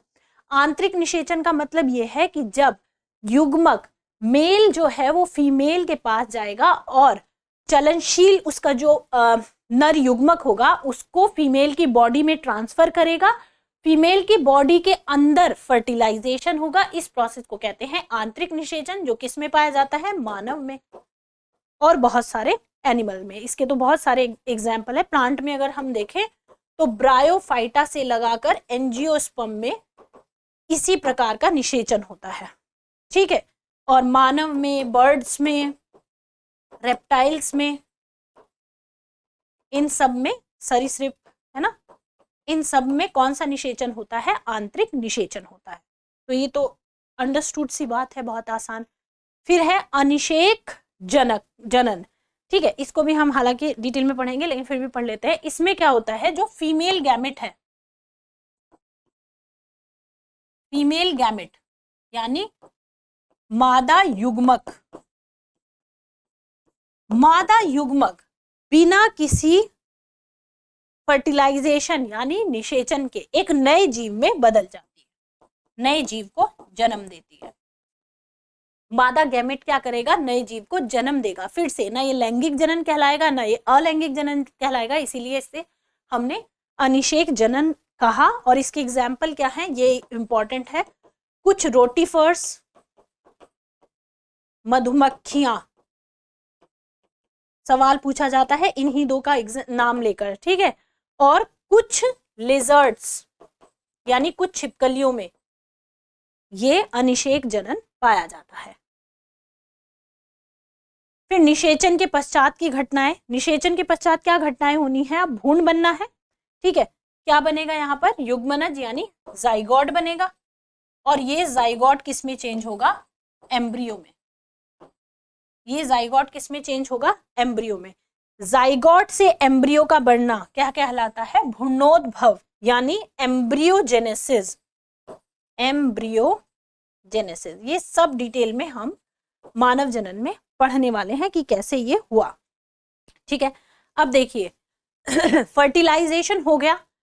अब हमें बाह्य फर्टिलाइजेशन का तो पता ही चल गया है कि बाहर जो फर्टिलाइजेशन होगा, बॉडी के बाहर फर्टिलाइजेशन होगा, और वहां जो एम्ब्रियो बनेगा उसके बाहर कुछ कठोर परत बन जाएगी जो कि हम एग जिसे कहते हैं ताकि बाहर के एनवायरमेंट से उसे बचाया जा सके। बाद में वो एग हैच होता है और उसमें से कोई जीव निकलता है, यही होता है। लेकिन जिनमें आंतरिक जनन हुआ, प्रजनन हुआ, फर्टिलाइजेशन बॉडी के अंदर हुआ, वहां दो तरह के जीव होते हैं, या तो अंड प्रजक या सजीव प्रजक। वो जो अंड को जन्म देते हैं, एग ले करते हैं, जैसे अगर इसका सबसे कॉमन उदाहरण हम देखें तो हम देखते हैं किसमें, बर्ड्स में, है ना। बर्ड्स में भी किसमें, हैन में देखते हैं ना हम। जो हैन होती है, जो मुर्गी होती है, वो अंडा ले करती है, अंडा देती है ना। तो वो कैसी है, उसमें निषेचन आंतरिक ही हो रहा है लेकिन अंड प्रजक है ना। तो बर्ड्स और रेप्टाइल, सरीसृप, ये क्या देते हैं, एग देते हैं। सरीसृप ये क्या देते हैं, अंडा देते हैं। बर्ड्स में हर एक बर्ड, अगर आप देखें कबूतर को देख लीजिए या किसी भी बर्ड को देख लीजिए, सब घोंसले में क्या देती हैं, एग देती हैं। निषेचन उनमें आंतरिक होता है लेकिन वो एग लेइंग एनिमल है, यानी उनमें जो भ्रूण है, जो युग्मनज है, उसका जो डेवलपमेंट है वो बॉडी के बाहर होता है। उन्हें क्या कहते हैं, अंड प्रजक। फिर उन अंडों को सेया जाता है, बहुत दिनों तक उसमें अंदर अंदर डेवलपमेंट होता है, तब जाके वो अंडा हैच करता है, फूटता है और उसमें से नया जीव निकलता है। फिर आते हैं सजीव प्रजक। इनमें भ्रूण का विकास शरीर के, मादा शरीर के, सामान्यतः मादा शरीर के भीतर होता है, और ये सजीव को जन्म देते हैं, जन्म देते हैं। अब इसके उदाहरण कितने ज्यादा हो सकते हैं, गाय, भैंस, कुत्ता, बिल्ली, मानव, हर कोई क्या है, सजीव प्रजक है। इसमें अधिकांश स्तनधारी आ जाएंगे। स्तनधारी किसको जन्म देते हैं, अधिकांश स्तनधारी सजीव प्रजक होते हैं, ठीक है। तो ये है यहाँ तक का लेक्चर। अब जो हमने पोर्शन पढ़े हैं, निषेचन से पूर्व, निषेचन, निषेचन के बाद, इन्हें एक बार रिवाइज करिएगा, क्योंकि जब हम पौधों में जनन पढ़ेंगे तो इसी पाथ को फॉलो करेंगे, मानव में जनन पढ़ेंगे तो इसी पाथ को फॉलो करेंगे। जैसे मानव के जनन से अगर मैं समझाना चाहूँ अपनी बात, निषेचन से पहले मेल में क्या बनते हैं, स्पर्म, फीमेल में क्या बनते हैं, एग, ठीक है। अब ये एग का बनना या स्पर्म का बनना क्या कहलाया, गैमेटोजेनेसिस यानी युग्मक जनन। उसके बाद कॉपुलेशन की प्रक्रिया जो होती है, जो ह्यूमंस में होती है, उसमें क्या होता है, इंटरकोर्स, यानी मेल गैमेट का फीमेल गैमेट में ट्रांसफर, ये क्या कहलाया, गैमेट ट्रांसफर यानी युग्मक स्थानांतरण। ये निषेचन के पूर्व हुआ। अब ये स्पर्म फीमेल बॉडी में जाएगा और फीमेल बॉडी में ओवरी की संरचना होती है, जिसमें एक नली नुमा संरचना होती है जिसे हम फेलोपियन ट्यूब कहते हैं। उस फीमेल की फेलोपियन ट्यूब में ये शुक्राणु और अंडाणु संलयित होते हैं, जिस प्रोसेस को हम कहते हैं निषेचन। तो वो निषेचन की घटना में हुआ। अब निषेचन होने के बाद जाइगोट बना। ये जाइगोट अप्रा से, माता से जुड़ता है, यानी प्लेसेंटा का डेवलपमेंट होता है। पहले यूट्रस की वॉल पर इसका इम्प्लांटेशन होता है, यानी ये चिपक जाता है और अब ये भ्रूण कहलाता है। इस भ्रूण का माता से अपरा के द्वारा यानी प्लेसेंटा के द्वारा कनेक्शन होता है, 9 महीने तक इसका विकास होता है। तो ये प्रोसेस क्या कहलाया, ये प्रोसेस कहलाया निषेचन के बाद की घटनाएं, पश्च निषेचन क्रियाएं, है ना। और उसके बाद एक मादा क्या करती है, यानी एक फीमेल एक स्वस्थ बच्चे को जन्म देती है, ठीक है। तो ये 3 प्रोसेस हैं, चाहे वो पौधे हों चाहे जंतु हों। जंतु में भी हमारे सिलेबस में मानव जनन है, तो मानव में भी हम इनको 3 ही प्रोसेस में बांट के पढ़ेंगे। अब अगर कुछ सवाल हम देखें, क्या हम कर पा रहे हैं। बाइनरी विखंडन द्वारा प्रजनन की अलैंगिक विधि निम्नलिखित में से किन के लिए सामान्य है। कुछ यूकैरियोट, सभी यूकैरियोट, कुछ प्रोकैरियोट, सभी प्रोकैरियोट। मैंने आपको बताया था अलैंगिक विधि होंगी ना जो, वो कोई भी हो ना, वो सभी प्रोकैरियोट और सभी यूकैरियोट के लिए तो हो नहीं सकती, है ना। ये तो ऐसा वर्ड है बहुत आइडल आदर्श वर्ड है, तो ये तो उत्तर नहीं हो सकता। तो उत्तर क्या होना चाहिए, 1 और 3, ठीक है। 1 और 3 का ऑप्शन क्या है, सी। खाली 1 भी किसी में नहीं दिया, खाली 3 भी किसी ने नहीं दिया, तो यही उत्तर होगा। इसका इंग्लिश में है ये। लैंगिक प्रजनन के संबंध में कुछ कथन नीचे दिए गए हैं। अब हम एक क्वेश्चन पहले पढ़ लेते हैं। नीचे दिए गए विकल्पों में सही कथन चुनना है हमें। अब देखते हैं सही कथन क्या है। लैंगिक प्रजनन के लिए हमेशा 2 जीव की आवश्यकता नहीं होती। याद करिए, हमने ये पढ़ा था बाइसेक्सुअल जो जीव होते हैं वो 2 जीव नहीं होते, बल्कि एक ही जीव के अंदर मेल और फीमेल दोनों होता है। तो ये जो है हमारा, ये करेक्ट हो गया। देखिए केचुआ, इसका सबसे अच्छा एग्जाम्पल क्या है, केचुआ। केचुए में लैंगिक जनन होता है लेकिन एक ही जीव के अंदर होता है। तो ये सेंटेंस सही है कि हमेशा 2 जीव की आवश्यकता नहीं होती, कभी कभी 2 जीव के बगैर भी लैंगिक जनन संपन्न होता है। लैंगिक प्रजनन में आमतौर पर युग्मक सम्मिश्रण शामिल होता है। यानी क्या कहना चाह रहा है ये, कि जब भी लैंगिक प्रजनन होगा तो उसमें युग्मक सम्मिश्रण शामिल होगा। कहने का मतलब ये है कि उसमें युग्मक आपस में मिलेंगे। तो हमने लैंगिक जनन की पहली ही शर्त क्या बताई थी कि युग्मक सम्मिश्रण होगा। यानी अगर अंग्रेजी में इसका ट्रांसलेशन देखें, sexual reproduction generally involves gamete fusion, gamete का मिलना। सम्मिश्रण की जगह सही शब्द संलयन होना चाहिए था। ट्रांसलेशन में इस तरह की दिक्कत होती है, ठीक है। तो ये है ऑप्शन 2 भी बिल्कुल सही हो गया। लैंगिक जनन की शर्त है युग्मक का संलयन, है ना। लैंगिक प्रजनन के दौरान अर्धसूत्री विभाजन कभी नहीं होता। तो हमने पढ़ा है अर्धसूत्री विभाजन होता है जिन कोशिकाओं में 2n से n, और वो हमने पढ़े थे टेरिडोफाइटा से लगा के एंजियोस्पर्म, और ह्यूमन भी उसी में शामिल है। तो ये स्टेटमेंट गलत हो गया। फिर है लैंगिक प्रजनन के दौरान बाहरी निषेचन एक नियम है। नहीं, हमने तो दोनों तरह का पढ़ा है, बाहरी भी हो सकता है और आंतरिक निषेचन भी होता है। मानव में आंतरिक निषेचन होता है, तो ये भी गलत हो गया। सही कथन चुनना था, तो 1 और 2 हमारे क्या हो गए, सही कथन हो गए। इस तरह के सवाल आए हैं पिछली सीयूईटी में। लैंगिक जनन द्वारा निर्मित संतानें, ठीक है, अलैंगिक जनन द्वारा निर्मित संतानों की तुलना में अधिक भिन्नता प्रदर्शित करती है, क्योंकि लैंगिक प्रजनन एक लंबी प्रक्रिया है। लंबी होने से कोई फर्क नहीं पड़ता।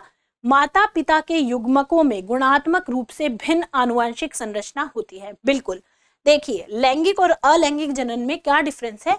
अलैंगिक जनन उसी प्लांट से मिल कट के किसी भी द्विखंडन से, बहुखंडन से या किसी भी तरीके से बन रहा है, तो उनका जेनेटिक मेकअप चेंज नहीं होता। जबकि लैंगिक प्रजनन में क्या होगा, एक युग्मक मादा से आएगा, यानी एक डीएनए मादा से आएगा, एक डीएनए कहां से आएगा, एक युग्मक नर से आएगा, यानी एक डीएनए नर से आएगा। नर और मादा के डीएनए आपस में मिलकर एक नया कॉम्बिनेशन बनाएंगे, जिसकी वजह से आप देखेंगे कि हम एग्जैक्टली अपने माँ बाप के जैसे नहीं दिखते हैं, है ना। तो यही कारण है। तो उत्तर तो इसका ये आ गया है। बाकी आप 2 ऑप्शन देख लीजिएगा। आनुवंशिक सामग्री में 2 अलग अलग प्रजातियों के माता पिता से आती है। नहीं, बिल्कुल नहीं, प्रजाति अलग नहीं होती। ह्यूमन जो है, ह्यूमन का प्रोडक्शन 2 ह्यूमन के युग्मक के मिलने से ही बनता है, ठीक है। लैंगिक प्रजनन में अधिक मात्रा में डीएनए शामिल होता है। अधिक या कम हो ही नहीं सकता, जितना चाहिए उतना ही डीएनए होगा, यानी जितने नंबर ऑफ क्रोमोसोम चाहिए उतना ही जरूरी होगा।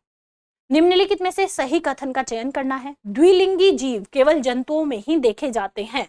बिल्कुल नहीं, द्विलिंगी जीव हमने पौधों में भी तो देखे हैं, चाइना रोज में, है ना। तो ये गलत हो गया। द्विलिंगी जीव केवल पौधों में ही देखे जाते हैं। नहीं, हमने तो केचुआ भी देखा है, द्विलिंगी जीव पौधों और जंतुओं दोनों में देखे जाते हैं, ये सही लग रहा है। लास्ट और देख लेते हैं, द्विलिंगी जीव केवल कशेरुकियों में ही देखे जाते हैं, तो ये भी गलत है, ऐसा नहीं है कि कशेरुकियों में देखे जाते हैं, केचुआ कशेरुकी नहीं है, तो इसका उत्तर क्या हुआ, सी। ठीक, अगला क्वेश्चन,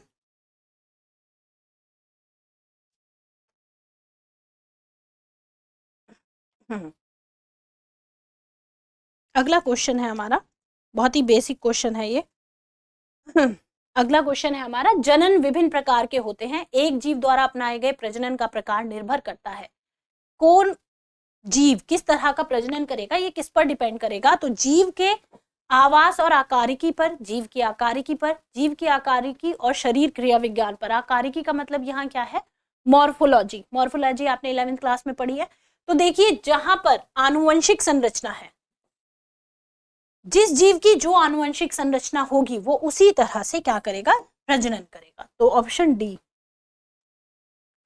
असत्य कथन चुनना है, सबसे पहले तो इसे अंडरलाइन कर लिया करिए कि सत्य पूछा है या असत्य। अलैंगिक प्रजनन में उत्पन्न संतान माता पिता की समान रूपता और आनुवंशिक रूप से समान होते हैं। अलैंगिक जनन में बिल्कुल होते हैं, तो ये तो सही हो गया। जूस्पोर्स लैंगिक प्रजनन संरचनाएं हैं, याद करिए क्या जूस्पोर लैंगिक प्रजनन संरचनाएं थी या अलैंगिक थी, अलैंगिक थी, तो ये क्या हो गया, ये स्टेटमेंट गलत हो गया और असत्य पूछा था, तो उत्तर तो हमारा आ गया। आगे पढ़ लेते हैं, अलैंगिक प्रजनन में एक एकल माता पिता युग्मकों के निर्माण के साथ या बिना निर्माण के संतान पैदा करते हैं, बिल्कुल कर सकते हैं। पेनिसिलियम में कोनिडिया अलैंगिक संरचनाएं हैं, ये तो हमने पढ़ी ही है, तो ये सारे कथन हो गए सही, एक कथन असत्य हो गया। निम्नलिखित में से कौन पुष्पी पौधों में निषेचन के बाद की घटना है, ये क्वेश्चन हालांकि हम बाद में डिस्कस करेंगे जब हम पादप में पढ़ेंगे, फिर भी देख लीजिए। पराग कणों का स्थानांतरण तो हमने निषेचन से पूर्व में पढ़ा था। फूल का निर्माण ये भी निषेचन से पूर्व होगा, फूल में ही क्या होते हैं, स्त्री केसर और पुंकेसर, तो ये भी निषेचन से पहले होगा। भ्रूण का विकास ये डेफिनेटली कब होगा, हमें डी ऑप्शन पढ़ने की भी जरूरत नहीं है, ये निषेचन के बाद ही होगा। पराग कणों का निर्माण ये क्या है, ये हो गया हमारा युग्मक जनन, और युग्मक जनन किस में आता है, निषेचन से पहले की घटना में, है ना। ये बाद में करेंगे क्वेश्चन जब हम थोड़ा प्लांट वो पढ़ चुके होंगे। अब लास्ट ईयर के क्वेश्चन देख लीजिए जो कहीं कहीं पूछे गए हैं। कौन सही सुमेलित है, प्याज जो है वो कंद के थ्रू होता है यानी बल्ब के, पहला ही ऑप्शन सही है ये। अदरक किसकी वजह से हो रहा था, राइजोम, ठीक है। क्लेमाइडोमोनास में कोनिडिया नहीं थे, याद है ना आपको, अभी अभी एक क्वेश्चन और देखा है हमने, कोनिडिया किस में थे, ये देखिए लास्ट ही ऑप्शन था, पेनिसिलियम कवक में, है ना। तो यहाँ क्या दिया हुआ है, यहाँ दिया हुआ है क्लेमाइडोमोनास में। खमीर चल बीजाणु जूस्पोर नहीं होते, ठीक है। तो AIPMT का सवाल है और प्याज इसका सही उत्तर है। अब देखिए ये जो सवाल है ना, ये वो अर्धसूत्री विभाजन किस में होता है, मुकुलन में, मेगास्पोर में, कोनिडिया में, ये तो एसेक्सुअल है सब, है ना। अर्धसूत्राणु में, तो याद रखिएगा अर्धसूत्राणु में होता है, ये नीट में पूछा सवाल है। और देखिए meiosis take place is meiocytes, हमेशा मियोसाइट में क्या होगा, मियोसिस होगा। आगे इसको हम और अच्छे से समझेंगे क्वेश्चन को। निम्नलिखित में किसके द्वारा जलकुंभी में कायिक प्रवर्धन होता है, जलकुंभी यानी जो हमने पढ़ा था इकॉर्निया, जिसे हमने बंगाल टेरर कहा था, और मैंने आपको कहा था जहां भी आपको क्या दिखे, जहां भी आपको दिखे ऑफसेट, अब हिंदी में ऑफसेट नहीं है, AMU में पूछा गया सवाल है, ऑफसेट को हिंदी में इन्होंने क्या लिखा, टहनी, तो इसका उत्तर अंग्रेजी में देख लीजिएगा, डी ऑप्शन ऑफसेट, और यहाँ टहनी लगा दीजिए। सही जोड़ा मिलाना है। पूछा है कि नारियल, कद्दू और कुम्हड़ा ये पृथक लिंगी या एक लिंगाश्री है, अब हमें नहीं पता, ठीक है, लेकिन हम कोशिश करेंगे क्योंकि ये तो हमने पढ़ा भी नहीं है कि हम उत्तर निकाल पाते हैं या नहीं। मधुमक्खी और रोटीफर्स में अनिषेक जनन होता है, ये तो हमने पढ़ा है। सही जोड़ा पूछा है तो 100% ये तो सही है क्योंकि ये हम अभी अभी पढ़कर आए हैं और ये एम्स का सवाल है, ठीक है। अब देखिए मेंढक और मोर में बाह्य निषेचन दिया है, तो मेंढक में तो बाह्य निषेचन होता है लेकिन मोर में बाह्य निषेचन नहीं होता, तो ये भी गलत हो गया, ठीक है। अब और जो ऑप्शन है वो हमें देखने की जरूरत नहीं है क्योंकि हमारा उत्तर तो बिल्कुल सही आ ही गया है। फिर कर्नाटक सीईटी का सवाल है, इनमें से कौन निषेचन के बाद की घटना नहीं है। ठीक है, तो देखिए कौन नहीं है निषेचन के बाद की घटना। पहला दिया है फल का निर्माण, तो फल का निर्माण कब होगा, जब निषेचन हो जाएगा, फूल नहीं है ये, फल है। दूसरा है युग्मक जनन, यानी युग्मक का बनना, तो निषेचन के बाद की घटना नहीं है, ये तो नहीं है निषेचन के बाद की घटना। बीज का निर्माण, बीज हमेशा निषेचन के बाद बनेगा क्योंकि एंड में बनता है बीज, है ना, मैंने आपको कहा था यही तो बनाना है। और भ्रूण जनन, यानी इसको शायद इन्होंने एम्ब्रियोजेनेसिस को लिखा है, ये भ्रूणोद्भव होना चाहिए था, लेकिन ठीक है उन्होंने ट्रांसलेशन में भ्रूण जनन लिखा है। तो भ्रूण का बनना भी निषेचन के बाद ही होता है, तो ये भी पोस्ट फर्टिलाइजेशन है, ये भी पोस्ट फर्टिलाइजेशन है, और ये भी पोस्ट फर्टिलाइजेशन है। हम जानते हैं, हमने गैमेटोजेनेसिस यानी युग्मक जनन किस में पढ़ा है, प्री फर्टिलाइजेशन, तो उत्तर क्या हुआ, युग्मक जनन। एक अगुणित पौधा किसके द्वारा नर या मादा युग्मक उत्पन्न करता है। देखिए पूछा है अगुणित पौधा, अगुणित पौधा है तो यानी उसमें नंबर कितना है, n, नर तथा मादा युग्मक बनाएगा उसमें भी कितना होगा, n, तो कौन सा विभाजन होगा, समसूत्री। किसका सवाल है, AMU का, तो समसूत्री विभाजन, ये तो हमने अलग से बिल्कुल मेंशन करके पढ़ी थी चीज। ठीक है, तो इतने सवाल थे ये। आई होप आपको आज का लेक्चर बहुत अच्छे से समझ में आया होगा, क्योंकि ये बेसिक था, ये पढ़ना बहुत जरूरी भी था, इसे समझना बहुत ज्यादा जरूरी था, क्योंकि आगे के सारे लेक्चर इसी पे डिपेंड करेंगे। रिप्रोडक्शन में आगे हम पढ़ेंगे कल से पुष्पीय पादप में जनन। ठीक है, तो इसको रिवाइज करके रखिएगा, क्योंकि ये जितना ज्यादा रिवाइज रहेगा उतना आगे की चीजें इजीली हमें समझ में आती जाएंगी। क्वेश्चन का लेवल अच्छा खासा रहा है लास्ट ईयर, तो बिल्कुल ये मत सोचिएगा कि सतही पढ़ के काम चलेगा, हमें एटलीस्ट एनसीईआरटी को बहुत अच्छे से समझते हुए आगे बढ़ना पड़ेगा। तो कल के लेक्चर में मुलाकात होगी, इतना आप रिवाइज करिए, और फिर कल हम पढ़ेंगे रिप्रोडक्शन यानी sexual reproduction in flowering plant से शुरुआत करेंगे कल के लेक्चर की।